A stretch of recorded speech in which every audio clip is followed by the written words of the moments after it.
ಪಕ್ಷಿ ಅಂತ ಯಾಕೆ ಕರೀತಾರೆ? ವಾದಿರಾಜರು ಪಕ್ಷಿವಾಗನ್ನ ಅಂದರೆ ಪಕ್ಷಿ ಎಂಬ ಶಬ್ದ ನಮ್ಮ ವಾಯುದೇವರಿಗೆ ಹೇಗೆ ಕೂಡುತ್ತೆ ಅಂದರೆ, ಪಕ್ಷಿ ಅಂದರೆ ಭಗವಂತನ ಪಕ್ಷವೇ ಯಾವಾಗಲೂ ಇರುವವರು ಪಕ್ಷಿ. ಯೋಚನೆ ಮಾಡಿ ನೋಡ್ರಿ, ಎಲ್ಲ ದೇವತೆಗಳು ಒಂದೊಂದು ಸಂದರ್ಭದಲ್ಲಿ ಆಪೋಸಿಟಿವ್ ಹೋಗ್ತಾರೆ. ಸೂರ್ಯ ಇರಲಿ, ಅವನು ಹೇಗಿದ್ದ? ಸುಗ್ರೀವನಾಗಿ ರಾಮಾಯಣದಲ್ಲಿ ಸಖ್ಯನಾಗಿದ್ದ. ಮಹಾಭಾರತದಲ್ಲಿ ಕರ್ಣ ಆಪೋಸಿಟ್. ಇಂದ್ರ, ವಾಲಿ ರಾಮಾವತಾರದಲ್ಲಿ, ಕೃಷ್ಣ ಅವತಾರದ ನೋಡುವಾಗ ಅಲ್ಲಿ ಇಂದ್ರ ಇಲ್ಲಿ ಆಪೋಸಿಟ್ಟು ಸೇರಿದ. ಹೀಗಿರುವಾಗ ನಾವು ವಾಯುದೇವರು ನೋಡ್ರೇನು, ಯಾವಾಗಾದರೂ ಭಗವಂತನ ಸೇವೆ ಮಾಡುತ್ತವೇ ಇರ್ತಾರೆ, ಭಗವಂತನ ಪಕ್ಷವೇ ಇರ್ತಾರೆ. ಅದರ ಹೆಸರೇನು? ಪಕ್ಷಿ. ಆಗ ನಾವು ಸ್ಮರಣೆ ಹೇಗಿರಬೇಕು? ಲಕ್ಷ್ಮೀನಾರಾಯಣರ ಚರಣಕ್ಕೆ ಶರಣೆಂಬೆ ಪಕ್ಷಿವಾಗನ್ನಗೆರಗುವೆ. ವಾಯುದೇವರನ್ನ ವಾಗನಾಟ ಭಗವಂತ ನಮಸ್ಕಾರ ಮಾಡ್ತಾನೆ. ಪಕ್ಷಿವಾಗನ್ನಗೆರಗುವೆ ಅನ್ನೋದಿನ ಗರುಡನ ಮೇಲೆ ಕೂತರು ಭಗವಂತ ನಮಸ್ಕಾರ ಮಾಡ್ತಾನೆ. ರಕ್ಷಿಸಲಿ ನಮ್ಮ ವಧುವರರ. ತಾರತಮ್ಯ ಕರೆಕ್ಟಾಗಿ ಬರ್ತಾಯಿತ್ತು. ಹೀಗೆ ಒಂದೊಂದು ಪದ್ಯದಲ್ಲಿಯೂ ತಾರತಮ್ಯ ರೀತಿಯಾಗಿ, ಅದು ವಾದಿರಾಜರದು ಅದ್ಭುತವಾದ ಪದ್ಯ. ಇದು ನೀವು ಯಾವ ಪದ್ಯ ಬೇಕಾದ್ರೆ ತೆಗಿರಿ, ಅದನ್ನು ಒಂದು ಸೂಕ್ಷ್ಮ ವಿಷಯನ ಒಳಗೆ ಕೊಟ್ಟಿರ್ತಾರೆ. ಅದು ಮಾತ್ರ ತಾರತಮ್ಯ ಜ್ಞಾನ ನಿಮಗೆ ಕೊಡಬೇಕು ಅಂತ. ಅದರಿಂದ ಈ ಚಿಂತನೆಯಿಂದ ಲಕ್ಷ್ಮೀನಾರಾಯಣನ ಚರಣಕ್ಕೆ ಶರಣಂಬೆ ಪಕ್ಷಿವಾಗನ್ನ ಗೆರಗುವೆ, ಪಕ್ಷಿವಾಗನ್ನ ಗೆರಗುವೆ ಅನುದಿನ ರಕ್ಷಿಸಲಿ ನಮ್ಮ ವಧುವರರ. ಪಾಲಸಾಗರವನ್ನು ಲೀಲೆಲಿ ಕಡೆಯಲು ಬಾಲೆ ಮಹಾಲಕ್ಷ್ಮಿ ಉದಿಸಿದಳು, ಬಾಲೆ ಮಹಾಲಕ್ಷ್ಮಿ ಉದಿಸಿದಳಾದೆ ಪಾಲಿಸಲಿ ನಮ್ಮ ವಧುವರರ ಶೋಭಾನೆ. ಬೊಮ್ಮನ ಪ್ರಳಯದಲ್ಲಿ ತಂದರಸಿಯೊಡಗೂಡಿ ಸುಮ್ಮನೆಯಾಗಿ ಮಲಗೀಪ ನಮ್ಮ ನಾರಾಯಣಗೂ ಈ ರಮ್ಮೆ ಗಡಿಗಡಿಗೂ ಜನ್ಮವೆಂಬುವುದು ಅವತಾರ ಶೋಭಾನೆ. ಕಂಬು ಕಂಠದ ಸುತ್ತ ಕಟ್ಟಿದ ಮಂಗಳ ಸೂತ್ರ ಅಂಬುಜವೆರಡು ಕರೆಯುಗದಿ, ಅಂಬುಜವೆರಡು ಕರೆಯುಗದಿ ಧರಿಸಿ ಪೀತಾಂಬರವನ್ನುಟ್ಟು ಮೆರೆದಾಳೆ ಶೋಭಾನೆ. ಒಂದು ಕರದಿಂದ ಅವಯವ ನೀವಳೆ, ಮತ್ತೊಂದು ಕೈಯಿಂದ ವರಗಳ ಕುಂದಿಲ್ಲದಾನಂದ ಸಂದೋಹ ಉಳಿಸುವ ಇಂದಿರೆ ನಮ್ಮ ಸಲಹರಿ ಶೋಭಾನೆ. ಲಕ್ಷ್ಮೀದೇವಿ ಬಂದಳು. ಹೇಗೆ ಬಂದಳು? ಅವಳು ಹೇಗೆ ಚಿಂತನೆ ಮಾಡಬೇಕು? ಅದಕ್ಕೆ ವಾದಿರಾಜರು ಹೇಳ್ತಾರೆ, ಕಂಬು ಕಂಠರ ಸುತ್ತ ಕಟ್ಟಿದ್ದ ಮಂಗಳ ಸೂತ್ರ. ಅವಳು ಆಗಲೇ ಅವತಾರ ಮಾಡಿದ್ದಾಳೆ. ಅವಳ ಕೊರಳಲ್ಲಿ ಕಂಠಸೂತ್ರ ಇತ್ತು, ಮಾಂಗಲ್ಯ ಇತ್ತು. ಏನು ಅರ್ಥ ಮಾಡ್ಕೊಂಡೇವು? ಅವಳು ಈವಾಗಲೇ ವಿವಾಹಕ್ಕೆ ಬಂದವಳಲ್ಲ, ಅವಳು ನಿತ್ಯ ಮುತ್ತೈದೆಯವಳು, ಭಗವಂತನ ಬಿಟ್ಟು ಇರುವವಳೇ ಅಲ್ಲ. ಇದು ಅರ್ಥ ಮೊದಲು ಮಾಡ್ಕೊಬೇಕು. ಆಮೇಲೆ ಹೇಗೂ ಅವತಾರ ಮಾಡ್ತಾಳಂತೆ. ಒಂದು ಕರದಿಂದ ಅವಯವ ನೀವಡೆ, ಮತ್ತೊಂದು ಕೈಯಿಂದ ವರಗಳ. ಚಿಂತನೆ ಹೀಗಿರಬೇಕು. ಅವಳು ವರ ಮತ್ತು ಅಭಯ, ಈ ಎರಡು ಹಸ್ತಗಳನ್ನು ಹೀಗೆ ಚಿಂತನೆ ಮಾಡಿ. ನಮ್ಮ ಹೃದಯದಲ್ಲಿ ಲಕ್ಷ್ಮೀದೇವಿ ಅವತಾರ ಮಾಡಿದ್ದಾಳೆ. ಅವಳ ಚಿಂತನೆ ಹೇಗಿರಬೇಕು? ಪೀತಾಂಬರ ಹುಟ್ಟಿದ್ದಾಳೆ. ಅವಳು 4 ಕರಗಳು, ಮೇಲೆ 2 ಕರಗಳನ್ನೇ ಅವಳು ತಾವರೆ ಹೂವನ್ನು ಇಟ್ಕೊಂಡಿದ್ದಾಳೆ. ಕಡಗಿನ 2 ಕರದಲ್ಲಿ ಒಂದು ಅಭಯ, ಒಂದು ವರ. ಹೀಗೆ ಚಿಂತನೆ ಮಾಡುತ್ತಾ ಇನ್ನು ಬರೋ ಪದ್ಯಗಳೆಲ್ಲ ಲಕ್ಷ್ಮೀದೇವಿಯ ಆಭರಣವನ್ನು ವರ್ಣನೆ ಮಾಡ್ತಾರೆ. ಅದನ್ನು ನೋಡೋಣ ನಾವು. ಕಂಚಿಯಧಾಮ ಉಳಿವ ಕಿಂಕಿಣಿಗಳು ನಲಿವ ಕಾಲೊಂದುಗೆ ಗಲಕೆನಲು ನಳಿಸುವ ಮುದ್ದು ಮುಖದ ಜಲೆ ಲಕ್ಷ್ಮೀ ಸಲಹಲಿ ನಮ್ಮ ವಧುವರರ ಶೋಭಾನೆ. ರನ್ನದ ಮೊಲಗಟ್ಟು ಚಿನ್ನದಾಭರಣಗಳ ಚೆನ್ನೆ ಮಹಾಲಕ್ಷ್ಮಿ ಧರಿಸಿದಳೆ, ಚೆನ್ನೆ ಮಹಾಲಕ್ಷ್ಮಿ ಧರಿಸಿದಳ ದೇವಿ ತನ್ನ ಮನೆಯ ವಧುವರರ ಸಲಹಲಿ ಶೋಭಾನೆ. ಕುಂಭಕುಚದ ಮೇಲೆ ಇಂಬಿಟ್ಟ ಹಾರಗಳು ತುಂಬಿ ಮುರುಳ ಮುಖ ಕಮಲ, ತುಂಬಿ ಮುರುಳ ಮುಖ ಕಮಲ ಮಹಾಲಕ್ಷ್ಮಿ ಜಗದಂಬೆ ವಧುವರರ ಸಲಹಲಿ ಶೋಭಾನೆ.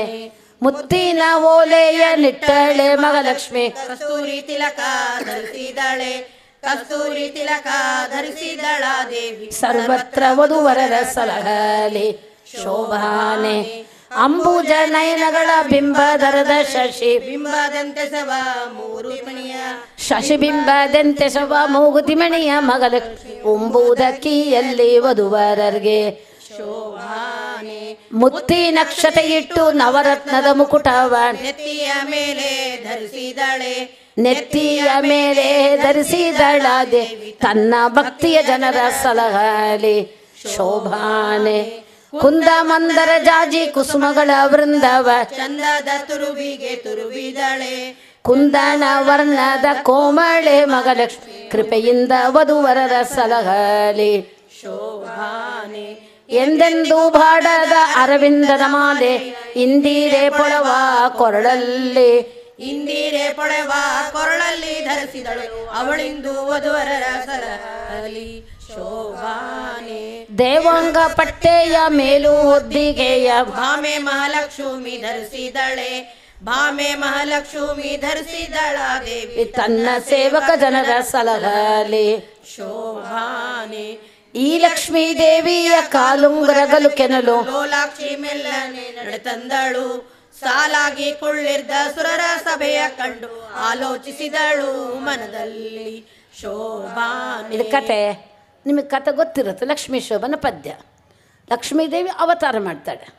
ವಾದಿರಾಜರು ಆ ಮಗಳನ್ನು ಚೆನ್ನಾಗಿ ಅಲಂಕಾರ ಮಾಡಿ ಸ್ವಯಂವರಕ್ಕೆ ಕಳಿಸಿದ್ದಾರೆ.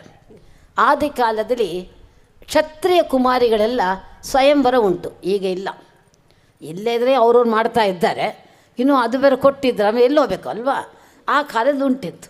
ಅದನ್ನು ಕ್ಷತ್ರಿಯ ಕನ್ಯೆ ಅವಳಿಗೆ ಸ್ವಯಂವರ ಕೊಟ್ಟಿದ್ದಾಳೆ. ಅವಳು ಚೆನ್ನಾಗಿ ಅಲಂಕೃತಳಾಗಿ ಹೊರಟಿದ್ದಾಳೆ. ಅವಳ ಆಭರಣಗಳು ಎಲ್ಲವನ್ನೂ ಹೇಳಿದ್ದಾರೆ. ದೇವಾಂಗ ಪಟ್ಟೆಯ ಮೇಲು ಹೊದ್ದಿಗೆಯ ಬಾಲೆ ಮಗ ಲಕ್ಷ್ಮೀ ಧರಿಸಿ ಇದ್ದಾಳೆ. ಅದೆಲ್ಲ ಆಲೋಚಿಸಿದಳು ಮನದಲ್ಲಿ. ಏನು ಆಲೋಚನೆ ಮಾಡ್ತಾಳೆ? ಎಲ್ಲರೂ ಎಲ್ಲ ಕೂತಿದ್ದಾರೆ. ಲಕ್ಷ್ಮೀ ಶೋಭನ ಪದ್ಯ ಅಂದರೆ ಏನು ಕತೆ? ಅದು ಅಮೃತ ಮತನ ಕತೆ. ದೇವತೆಗಳು ದೈತ್ಯರುಗಳು. ದೇವತೆಗಳು ಒಂದೊಂದು ಕಾಲದಲ್ಲಿ ದೇವತೆಗಳು ಚೆನ್ನಾಗಿ ಸ್ವರ್ಗ ಆಳ್ತಾ ಇರ್ತಾರೆ. ಆ ದೈತ್ಯರುಗಳು ಕಾಲ ಬರುವಾಗ ದೇವತೆಗಳು ಕೆಳಗಿಳಿತಾರೆ. ಆ ಸ್ವರ್ಗಲೋಕನ ಅದು ದೈತ್ಯರುಗಳ ಪಾಲಾಗುತ್ತೆ. ಹೀಗಿತ್ತು ಆಗ ಕಾಲದಲ್ಲಿ. ಆಗ ಇಂದ್ರನಿಗೆ ಕತೆ ತುಂಬ ಇದೆ. ಕತೆ ಹೇಳ್ತಾ ಇದ್ರೆ ಹೊತ್ತಿಲ್ಲ. ಯಾಕಂದ್ರೆ ದೂರ್ವಾಸರು ಸಾಕ್ಷಾತ್ ರುದ್ರದೇವರ ಅವತಾರ. ಅವರು ಬರ್ತಾ ಇರುವಾಗ ಇಂದ್ರ ವೈಭವದಿಂದ ಮೆರವಣಿಗೆ ಮಾಡ್ಕೊಂಡು ಬರ್ತಾನ. ಅವನು ಯಾವತ್ತು ಬರ್ತಡೇ ಅಂತ. ನಾವು ನಮ್ಮನೆ ಬರ್ತಡೇ ಮಾಡ್ತೇವೆ. ಮಕ್ಕಳು ಬರ್ತಡೇ ಅಂದರೆ ಅವ್ರವ್ರಿಗೆ ಹೇಳೋದೇ ಬೇಡ. ಅಷ್ಟು ಕ್ಯಾಂಡಲ್ಸ್ ಮುಡಿಸ್ಬೇಕಾದ್ದು, ದೀಪವನ್ನು ಆರಿಸ್ಬೇಕಾದ್ದು. ಎಲ್ಲಿಂದ ಬಂತು ಈ ಸಂಪ್ರದಾಯ ಅರ್ಥ ಆಗಲ್ಲ. ನಮ್ಮ ಸಂಸ್ಕೃತಿ ಹೇಗಿರಬೇಕು ಅಂದರೆ ದೀಪವನ್ನು ಮುಡಿಸಿಡಬೇಕು, ಅದು ಬೆಳಗಿಸಬೇಕು. ಎಂದಾರು ದೀಪವನ್ನು ಆರಿಸೋದ? ಅದು ಸಣ್ಣ ಮಗು, ಅದು 6 ವಯಸ್ಸು 7 ವಯಸ್ಸು ಆಗಿರುತ್ತೆ. 7 ಕ್ಯಾಂಡಲ್ ಮುಡಿಸಿಟ್ಟು ನೀ ದೀಪವನ್ನು ಆರಿಸು ಅಂತ ಹೇಳಬೇಕು. ಆ ಮಗು ಆರಿಸತ್ತೆ. ಬೇಡ, ಇದು ನಮ್ಮ ಸಂಪ್ರದಾಯ ಅಲ್ಲ. ಇದು ನಮ್ಮ ಸನಾತನ ಹಿಂದೂ ಧರ್ಮ ಅಲ್ಲ. ಏನು ಮಾಡಬೇಕು ನಾವು? ದೇವರ ಮುಂದೆ 8 ದೀಪ ಮುಡಿಸಿರಿ. ಅವನು 8 ವರ್ಷ ಆಗತ್ತೆಯಾ? 8 ದೀಪ ಅವನ ಕೈಲೇ ದೀಪ ಮುಡಿಸಿಡುವನ್ರಿ. ಅದು ಬರ್ತ್ಡೇ, ಅದು ಸೆಲಿಬ್ರೇಷನ್ ಆಗಿರಬೇಕು. ಅಲ್ಲಿ ಇಂದ್ರ ಅವನಿಗೆ ಬರ್ತ್ಡೇ ಸೆಲಿಬ್ರೇಷನ್ ವೈಭವದಿಂದ ಆಯಿತು ಅಂತ ದೇವಲೋಕದಲ್ಲಿ. ಅವನು ಐರಾವತ ಮೇಲೆ ಕೂತ್ಕೊಂಡು ಬರ್ತಾ ಇದ್ದ. ದೂರ್ವಾಸರು ಎದುರು ಬಂದರು.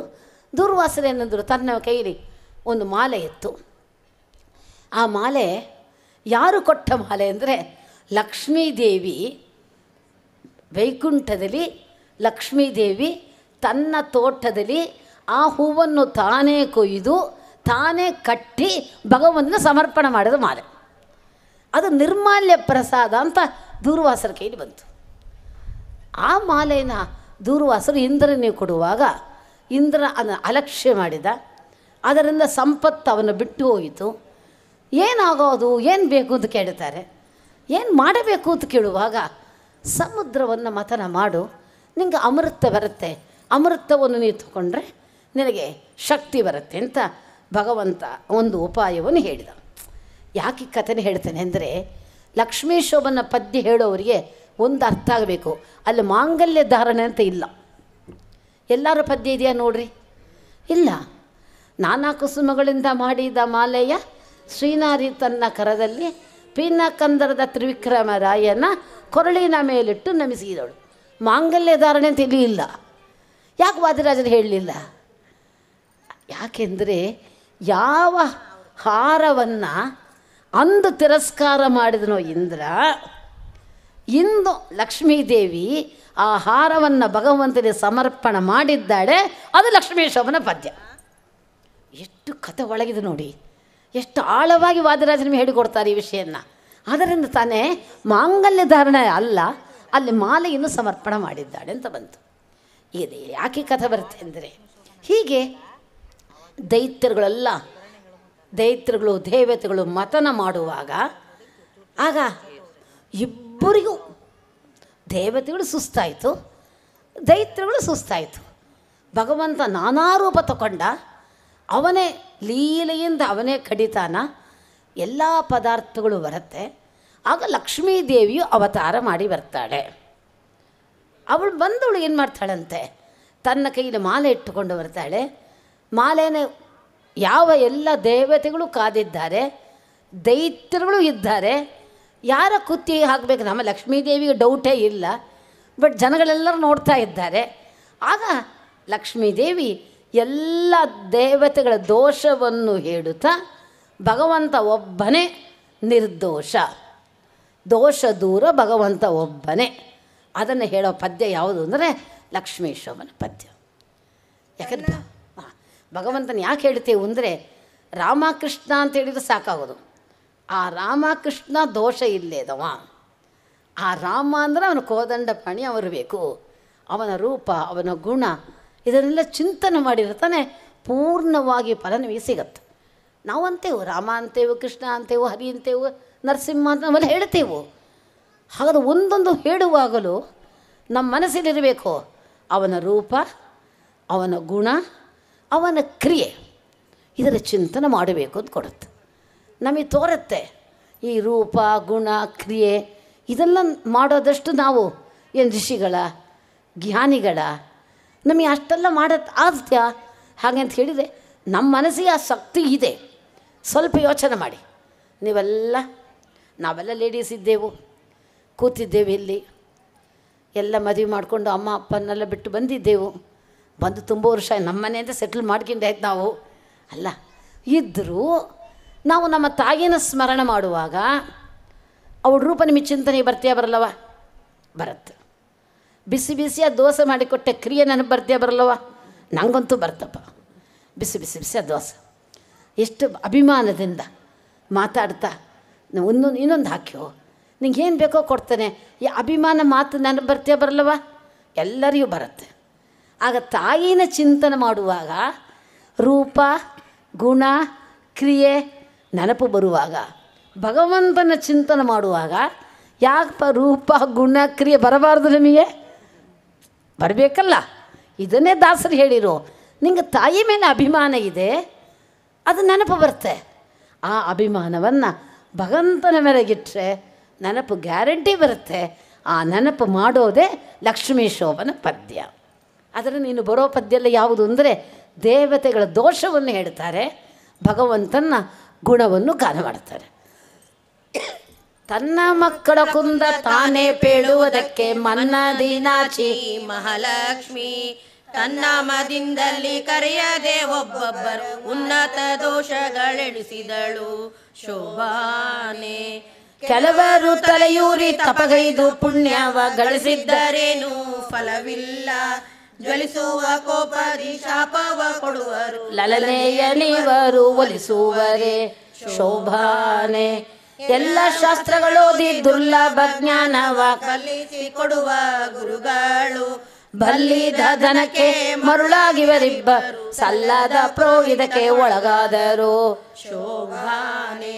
ಕಾಮ ನಿರ್ಜಿತನೊಬ್ಬ ಕಾಮಿನಿಗೆ ಸೋತೊಬ್ಬ ಬಾಮಿನಿಯ ಹಿಂದೆ ಹಾರಿದವ ಕಾಮಂದನಾಗಿ ಮುನಿಯ ಕಾಮಿನಿಯ ಗೆಳೆದವನೊಬ್ಬ ಕಾಮಂದನಾಗಿ ಮುನಿಯ ಕಾಮಿನಿಗೆ ಐದಿದನೊಬ್ಬ ಗುರು ತಲ್ಪ ಗಾಮಿಯೊಬ್ಬ ಶೋಭಾನೆ. ನೀವು ಯಾವ್ದಾರು ಪದ್ಯಕ್ಕೆ ಅರ್ಥ ಕೇಳಿರ್ತಾ ನಾನು ಹೇಳ್ತೇನೆ, ಇಲ್ಲ ಮುಂದುವರಿತಾ ಇರ್ತೇನೆ ನಾನು.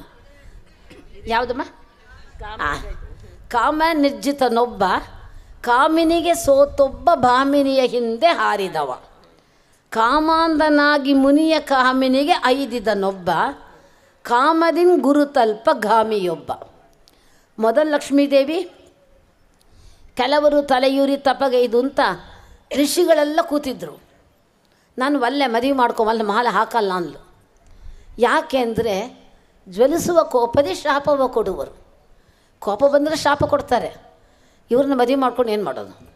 ಕೋಪಿಷ್ಟ ಗಂಡ ಬೇಡ ನಂಗೆ ಅಲ್ಲ, ಏನೇ ಒಳ್ಳೆಯವನಾಗಿರಲಿ ಕೋಪ ಬರ್ತಾ ಬೇಡ ನಂಗೆ ಇವನು ಬೇಡಪ್ಪ. ಲಕ್ಷ್ಮೀದೇವಿ ನಂಗೆ ಬೇಡ ಅಂದ್ಳು ಅಂತ. ಯಾಕೆ ನನ್ನ ಯಜಮಾನ್ರಿಗೆ ಕೋಪವೇ ಬರಲ್ಲ ಅಂತಾಳೆ. ನರಸಿಂಹಾವತಾರ ತೆಯ್ದ, ಇದ್ರ ಭಗವಂತ ಕೋಪದಿಂದ ಅವನು ತೆಯ್ಯಲ್ಲ. ತನ್ನ ಭಕ್ತನ ರಕ್ಷಣೆ ಮಾಡಬೇಕು ಅವನು ತೆಯ್ದ, ಅವನಿಗೆ ಕೋಪ ಇಲ್ಲ. ಲಕ್ಷ್ಮೀದೇವಿ ಹಾಗೆ ಸಮರ್ಥಳಿದ್ದಾಳೆ. ನೆಕ್ಸ್ಟ್ ಪದ್ಯ ಏನಂದ್ರು ಅಂದರೆ, ನಶ್ವರೈಶ್ವರ್ಯ ಬಯಸುವನೊಬ್ಬ ಐಶ್ವರ್ಯಕ್ಕಾಗಿ ದುಡ್ಡಿಗಾಗಿ ಸಲ್ಲದ ಪ್ರೋಗಿದಕ್ಕೆ ಒಳಗಾದರು. ಶುಕ್ರಾಚಾರ್ಯರು ಮತ್ತು ಬೃಹಸ್ಪತ್ಯಾಚಾರ್ಯರು. ಪ್ರೋಗಿತ ಒಳ್ಳೆಯದೇ, ಸಲ್ಲದ ಪ್ರೋಗಿತ ಮಾಡಿ ದುಡ್ಡಿಗಾಗಿ ಮಾಡಬಾರ್ದು. ಈ ಕಾಲದಲ್ಲಿ ಹೇಳಲ್ಲ ಅದಲ್ಲ. ಮದುವೆ ಮನೆ ನೋಡ್ತಿದ್ದೆವು. ಮದುವೆ ಮನೆ ಆಚರಣೆ ಹೇಳುವಾಗ ಏನಂತೇವು, ಆಚರಣೆ 12 ಗಂಟೆಗೆ ರಿಜಿಸ್ಟ್ರೇಷನ್ ಆಫೀಸಿಗೆ ಹೋಗಬೇಕು, ಅದರೊಳಗೆ ಎಲ್ಲ ಮುಗಿಸಿಬಿಡ್ರಿ ಅಂದರು.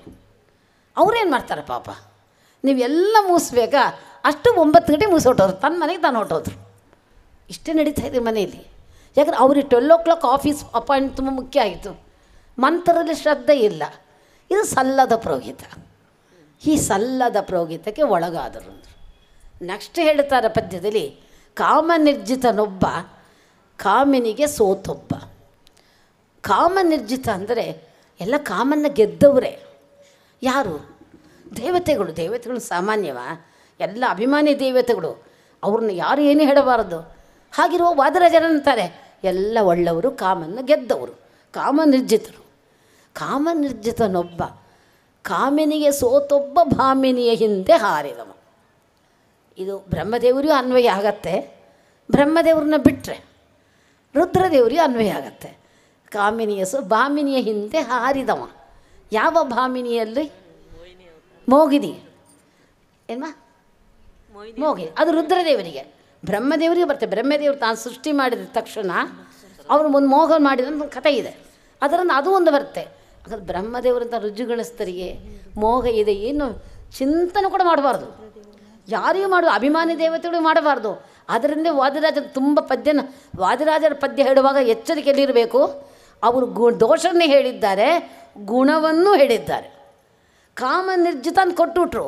ಆಮೇಲೆ ಕಾಮಿನಿಗೆ ಸೋತೊಬ್ಬ ಭಾಮಿನಿಯ ಹಿಂದೆ ಹಾರಿದವು. ಅದು ರುದ್ರದೇವರು. ಕಾಮಾಂಧನಾಗಿ ಮುನಿಯ ಕಾಮಿನಿಗೆ ಐದಿದನೊಬ್ಬ. ಕಾಮಾಂಧನಾಗಿ ಮುನಿಯ ಒಂದು ಕಾಮ ಹಾಕಿರಿ. ಯಾಕೆ? ಯಾರಲ್ಲಿ ಕಾಮಾಂಧ? ಕಾಮದಿಂದ ಅಂಧಕನಾದ, ಕುರುಡ ಇದ್ದ. ಯಾರದು? ಗೌತಮರು. ಏನು ಕಾಮ ಅವರಿಗಿತ್ತು? ಅಗಲ್ಯ ಭಾಳ ರೂಪ ಸೌಂದರ್ಯ ಅಂತ, ಅಂತಹ ರೂಪ ಅಗಲ್ಯ ಅದು. ಆಗ ಏನು ಅವಳಿಗೆ ಕಾಮ ಇತ್ತು ಅಂದರೆ ವಸಿಷ್ಠರ ಸಾಮ್ಯನ್ನ ಬಯಸಿದವರು ಅಂತ. ಅದು ಅವರಿಗೆ ಇರಬೇಕಾದ ಕಾಮ ಅಲ್ಲ. ಆ ಕಾಮದಿಂದ ಕಾಮಾಂಧನಾಗಿ ಮುನಿಯ. ಆಗ ಆ ವಸಿಷ್ಠರ ಸಾಮ್ಯನ್ನ ಬಯಸಿದ ವಾಸಿ ತಪಸ್ಸು ಮಾಡ್ತಾರೆ. ಆ ತಪಸ್ಸು ಕಡಿಮೆ ಆಗಬೇಕು. ಯಾಕೆಂದರೆ ಅವರಿಗೆ ಸಲ್ಲದ ತಪಸ್ಸದು, ಯೋಗ್ಯತೆಗೆ ಮಿಂಚಿದ ತಪಸ್ಸದು, ಅವ್ರಿಗೆ ಒಳ್ಳೆದಾಗಲ್ಲ. ಇಂದ್ರ ಏನು ಮಾಡಿದ? ಭಗವಂತನ ಆಜ್ಞೆ ಇತ್ತು, ಅವನ ದೇವತೆಗಳೆಲ್ಲ ರಾಜ ಅವ. ಸೊ ಅವರು ಗೌತಮರ ಪುಣ್ಯ ಸ್ವಲ್ಪ ಕಡಿಮೆ ಆಗಬೇಕಾಗಿತ್ತು.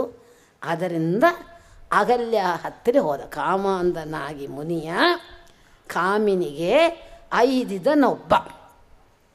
ಅಷ್ಟು ಅರ್ಥ ಹೇಳಬೇಕಲ್ಲಿ. ಅಗಲ್ಯ ಹತ್ತಿರ ತಾನು ಜಾರತ್ವ ಮಾಡೋಕ್ಕೆ ಹೋಗಲಿಲ್ಲ. ಯಾಕೆಂದರೆ ಶ್ರೀಮದಾಚಾರ್ಯ ನಿರ್ಣಯದಲ್ಲಿ ಹೇಳುತ್ತಾರೆ, ಇಂದ್ರನ ಮೇಲೆ ಯಾವ ದೋಷವೂ ಇಲ್ಲ. ಶ್ರೀಮದಾಚಾರ್ಯ ಬರೆದಿಟ್ಟಿದ್ದಾರೆ. ಅಗಲ್ಯ ಮೇಲೆ ದೋಷ ಇದೆಯಾ? ಅಗಲ್ಯ ಮೇಲೆ ಯಾವ ದೋಷವೂ ಇಲ್ಲ ಹೇಳ್ತಾರೆ. ಇದು ಅದನ್ನೇ ವಾದರಾಜ ತಗೊಂಡ್ರು. ಅವ ಕಾಮನ್ನ ಗೆದ್ದವನೇ ಇಂದ್ರ, ಅವನು ಯಾವ ತಪ್ಪು ಮಾಡಿದವ ಅಲ್ಲ. ಇವರಿಗೆ ಯೋಗ್ಯತೆ ಮಿಂಚಿ ತಪಸ್ಸಿತ್ತು, ಅದನ್ನು ಕಡಿಮೆ ಮಾಡಬೇಕಾಗಿತ್ತು. ಅದನ್ನೇ ಇಂದ್ರನತ್ಲಿ ಬಂದ. ಅವನು ಶಾಪ ಕೊಟ್ಟರು. ಶಾಪ ದೊಡ್ಡವರಿಗೆ ಶಾಪ ಕೊಡುವಾಗ ಅವ್ರ ಪುಣ್ಯ ಎಲ್ಲ ನಾಶ ಆಯಿತು. ಆಗ ಅಲ್ಲಿ ಅವರು ಸರಿಯಾಗಿತ್ತು. ಇಂದ್ರ ಏನು ಮಾಡಿದ?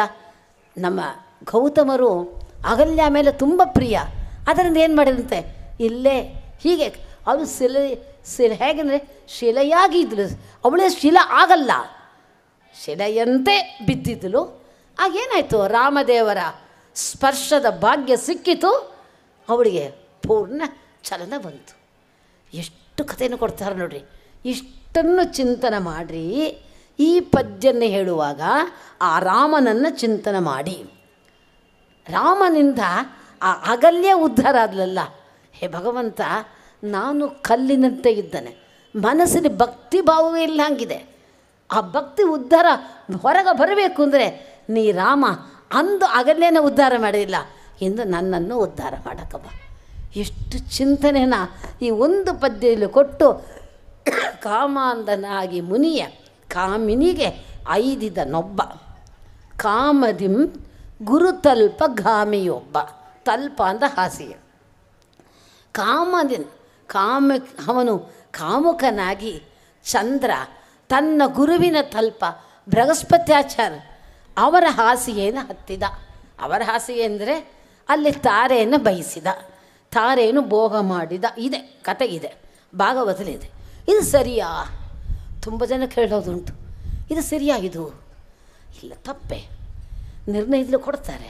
ಅದಕ್ಕಿಂತ ಅವರು ಆನಂದದಲ್ಲಿ ಸ್ವಲ್ಪ ಕಡಿಮೆ ಆಯಿತು ಅಂತ ಕೊಡ್ತಾರೆ. ಅದು ಮಾತ್ರ ಅಲ್ಲ, ಚಂದ್ರನಿಗೂ ತುಂಬ ಪುಣ್ಯ ಜಾಸ್ತಿ ಆಗಿತ್ತಂತೆ. ಚಂದ್ರ ಯಾವುದಕ್ಕೆ ಅಧಿಪತಿಯಿಂದ ಔಷಧಿಗಳಿಗೆ ಅಧಿಪತಿ, ಈಗ ಧಾನ್ಯಕ್ಕೆಲ್ಲ ಅಧಿಪತಿ. ಇವತ್ತು ರಾಘವೇಂದ್ರ ಸಪ್ತಾಹ ಇಷ್ಟು ಬ್ರಾಹ್ಮಣ ಭೋಜನ ಆಗಿದೆ, ಇಷ್ಟು ಜನಕ್ಕೆ ಊಟ ಹಾಕಿದ ಪುಣ್ಯ ಈ ಕಮಿಟಿ ಯಾರು ಆರ್ಗನೈಸ್ ಮಾಡ್ತಾರೆ ಅವರೆಲ್ಲ ಬರುತ್ತೆ ಅಂದರೆ ಇಷ್ಟು ಜನ ಹೊಟ್ಟೆಯನ್ನು ತುಂಬಿಸಿದ ಪುಣ್ಯ ಚಂದ್ರನಿಗೂ ಬರ್ತಂತ. ಚಂದ್ರ ಎಷ್ಟು ಪುಣ್ಯ ಸೇರುತ್ತೆ, ಅವನ ಪುಣ್ಯ ಕಡಿಮೆ ಆಗಬೇಕಾಗಿತ್ತು. ಅದರಿಂದ ಬೃಹಸ್ಪತ್ಯಾಚಾರ ಪತ್ತಿನ ಅವನು ಗಮನ ಮಾಡಿದ. ಅಲ್ಲಿ ತುಂಬ ಕತೆ ಕೊಡ್ತಾರೆ. ವಿಜಯದಾಸ ಸುಳಾದಿಯಲ್ಲಿ ಕೊಡ್ತಾರೆ. ಆ ಚಂದ್ರನ ಆ ತಾರೆ ಒಳಗೆ ತನ್ನ ಹೆಂಡತಿ ಆ ರೋಗಿಣಿನ ಕಂಡ ಅಂತೂ ಕೊಡ್ತಾರೆ. ಅದರಿಂದ ಅದು ತಪ್ಪಿಲ್ಲ ಅಂತ ಕೊಟ್ಟಿದ್ದಾರೆ. ಸೊ ಇದು ಒಳಗೆ ತುಂಬ ಕಥೆಗಳಿದೆ. ಬಟ್ ಲಕ್ಷ್ಮೀಶ್ವರನ ಪದ್ಯ ನೋಡಬೇಕು ಅಂದರೆ ಕಾಮದಿಂ ಗುರುತಲ್ಪ ಗಾಮಿಯೊಬ್ಬ. ಇವರೆಲ್ಲರೂ ತಪ್ಪು ಮಾಡಿದ್ದಾರೆ ಅಂತ ಹೇಳಬೇಡಿ. ವಾದಿರಾಜ ಅಂತಾರೆ ಇವರು ತಪ್ಪು ಮಾಡಿದ್ರು, ಎಲ್ಲರೂ ಕಾಮನ್ನ ಗೆದ್ದವರು, ಭಗವಂತನ ಆಜ್ಞಾ ಪ್ರಕಾರ ಹೀಗೆ ಮಾಡಿದ್ದಾರೆ, ಹೀಗೆ ಚಿಂತನೆಯನ್ನು ಮಾಡಿ. ನಶ್ವರೈಶ್ವರ್ಯವ ಬಯಸುವನೊಬ್ಬ ಪರರ ಆಶ್ರಯಿಸಿ ಬಾಳುವ ಈಶ್ವರನೊಬ್ಬ, ಹಾಸ್ಯವ ಮಾಡಿ ಹಲ್ಲು ದುರಿಸಿಕೊಂಡವನೊಬ್ಬ, ಅದೃಶ್ಯಾಂಗ್ರಿ ಒಬ್ಬ ಕಣ್ಣನೊಬ್ಬ, ಶೋಭಾನೆ ಮಾವನ ಕೊಂದೊಬ್ಬ ಮರುಳಾಗಿಯನು ಗಡ, ಹಾರ್ವನ ಕೊಂದೊಬ್ಬ ಬಳಲೀದ, ಜೀವರ ಕೊಂದೊಬ್ಬ ಕುಲಗೇಡೆಂದೆನಿಸುವ, ಶಿವನಿಂದೊಬ್ಬ ಬಯಲಾದ ಶೋಭಾನೆ. ಧರ್ಮ ಉಂಟೊಬ್ಬನಲ್ಲಿ ಹೆಮ್ಮೆಯ ಹೆಸರಿಗೆ ಅಮ್ಮಮ್ಮ ತಕ್ಕ ಗುಣವಿಲ್ಲ, ಕ್ಷಮೆಯ ಬಿಟ್ಟೊಬ್ಬ ನರಕದಲ್ಲಿ ಜೀವ ಮರ್ಮವ ಮೆಟ್ಟಿ ಕೊಲಿಸುವ ಶೋಭಾನೆ. ಒಂದು ನಿಮಿಷ, ಯಾವುದಮ್ಮ? ಧರ್ಮ ಉಂಟು ಒಬ್ಬನಲ್ಲಿ ಹೆಂಗಂತಾರೆ ಅಂದರೆ ಎಲ್ಲ ವಾದಿರಾಜರ ಪದ್ಯದಲ್ಲಿ ಅವನ ಗುಣ ಇದೆ. ಇದು ಯಮಧರ್ಮರಾಜನ ಕಥೆ. ಅವನಿಗೆ ಧರ್ಮ ಇಲ್ಲವಾ? ಧರ್ಮ ಇದೆ. ಧರ್ಮ ಉಂಟು ಒಬ್ಬನಲ್ಲಿ, ಆಗದೇನಿಲ್ಲ. ಅಮ್ಮಮ್ಮ ತಕ್ಕ ಗುಣವಿಲ್ಲ, ಒಳ್ಳೆ ಗುಣ ಹೊಂದಿಲ್ಲ.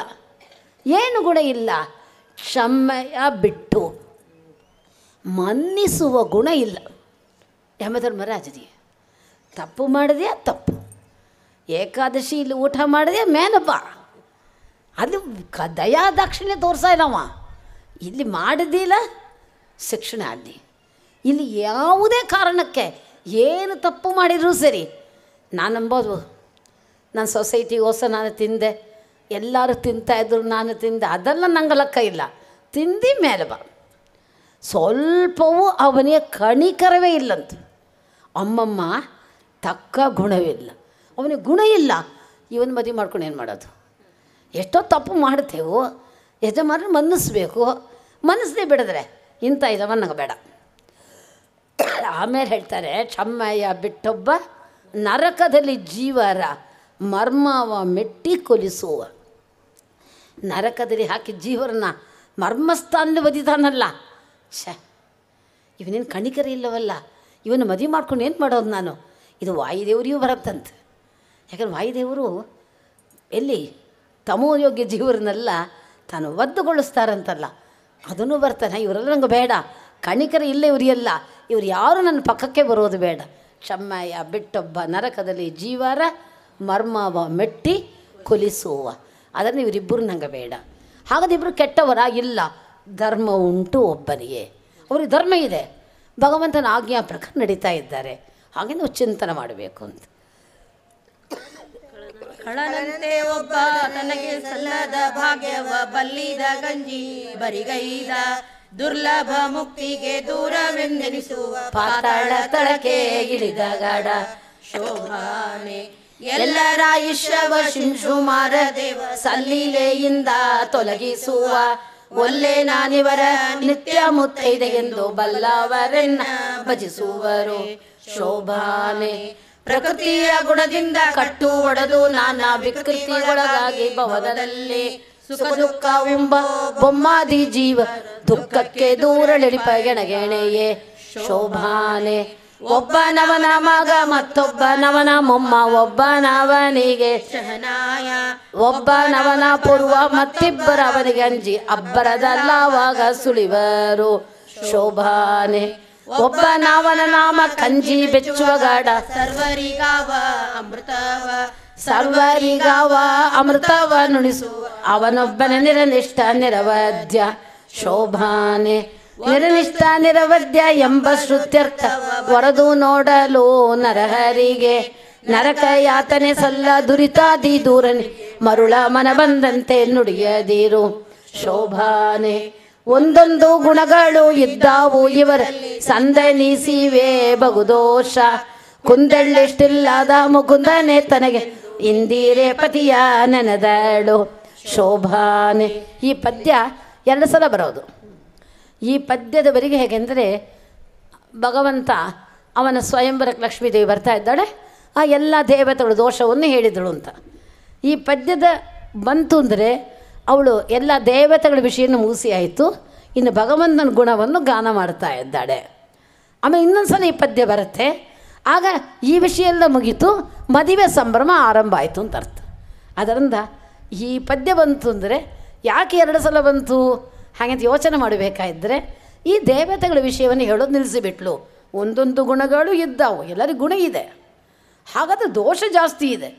ಕುಂದು ಎಳ್ಳಿಟ್ಟಿಲ್ಲದ ಮುಕುಂದನೆ ತನಗೆ ಎಂದು ಇಂದಿರೆ ಲಕ್ಷ್ಮೀದೇವಿ ಪತಿಯ ನೆನೆದಳು. ತನ್ನ ಪತಿಯಾದ ಭಗವಂತನನ್ನು ನೆನೆಸ್ತಾಳೆ, ಸ್ಮರಣೆ ಮಾಡ್ತಾಳೆ. ಎಂದು ಸ್ಮರಣೆ ಮಾಡೋದು ಇರಲ್ಲ, ಈಗ ವಿಶೇಷವಾಗಿ ನೆನೆಸ್ತಾಳೆ ಅಂತ ಕೊಡ್ತಾರೆ. ಬ್ಯಾಕಲ್ಲಿರೋ ಅವರು ಕೈ ಏನು ಪದ್ಯಕ್ಕೆ ಅರ್ಥ ಬೇಕೋ ನೀವು ಹ್ಯಾಂಡ್ಸ್ ರೈಸ್ ಮಾಡ್ಬೋದು. ಫ್ರಂಟ್ಲಿರೋ ಅವರು ಮಾತ್ರ ಅಂತಿಲ್ಲ, ನಿಮಗೇನಾದ್ರು ಡೌಟ್ಸ್ ಇದ್ದರೆ ಧಾರಾಳವಾಗಿ ಕೇಳ್ಬೋದು. ದೇವಋಷಿ ವಿಪ್ರರ ಕೊಂದು ತನ್ನ ಉದರದಲ್ಲಿಟ್ಟು ತೀವಿರ್ದ ಹರಿಗೆ ದುರಿತವ ಭಾವಜ್ಞರೆಂಬರೆ ಆಲದಲೆಯ ಮೇಲ್ ಶಿವನ ಲಿಂಗವ ನಿಲ್ಲಿಸುವರೆ. ಶೋಭಾನೆ ಈ ಪದ್ಯಕ್ಕೆ ನೀವು ಹೇಳಿ ಅರ್ಥ. ಶಿವನ ಲಿಂಗವ ನಿಲ್ಲಿಸುವರೆ ಅಂತ ಯಾಕೆ ಈ ಪದ್ಯದಲ್ಲಿ ಬಂದಿದೆ? ಏನು ಸಂಬಂಧ ಬಂತು? ನೀವೇನು ಅರ್ಥ ಮಾಡ್ಕೊಂಡಿದ್ರಿ? ಸೈಲೆಂಟ್ ಇದ್ರಿ ಎಲ್ಲರೂ. ದೇವಋಷಿ ವಿಪ್ರರ ಕೊಂದು ತನ್ನ ಉದರದಲ್ಲಿಟ್ಟು ತೀವಿರ್ದ ಹರಿಗೆ ದುರಿತವ ಭಾವಜ್ಞರೆಂಬರೆ ಆಲದಲೆಯ ಮೇಲೆ ಶಿವನ ಲಿಂಗವ ನಿಲ್ಲಿಸುವರೆ. ಇದು ವಾದಿರಾಜರು ಕೇಳೋ ಪದ್ಯ. ಹೇಗಂದ್ರೆ ವಾದಿರಾಜ ಲಕ್ಷ್ಮೀಶ್ವರನ ಪದ್ಯ ಅಂದರೆ ನಮಗೂ ಡೈರೆಕ್ಟಾಗಿ ಮಾತಾಡುವ ಪದ್ಯ. ಇದು ಸ್ವಪ್ನ ಪದ್ಯ ಅಂದರೆ ವಾದಿರಾಜರ ಸ್ವಪ್ನಲ್ಲಿ ಹಯಗ್ರೀವ ದೇವಿ ಮಾತಾಡಿದ್ದು. ದೇವರು ನಮ್ಮ ವಾದಿರಾಜರ ಸ್ವಪ್ನ ಮಾತಾಡಿದ್ದು ಸ್ವಪ್ನ ಪದ. ಈ ಲಕ್ಷ್ಮೀಶೋಭನ ಪದ ಅಂದರೆ ವಾದಿರಾಜರು ಲಕ್ಷ್ಮೀಶೋಭನ ಪದ್ಯದ ಮೂಲಕ ನಮ್ಮ ಜೊತೆಲಿ ಮಾತಾಡ್ತಾ ಇದ್ದಾರೆ, ನಮ್ಮನ್ನ ಕೇಳ್ತಾ ಇದ್ದಾರೆ. ಅರ್ಥ ಏನಿದಕ್ಕೆ? ಎಲ್ಲರೂ ಸೈಲೆಂಟ್ ಇದ್ರಿ, ಬಟ್ ಯಾರು ಹ್ಯಾಂಡ್ಸ್ ರೈಸ್ ಮಾಡಲ್ಲ.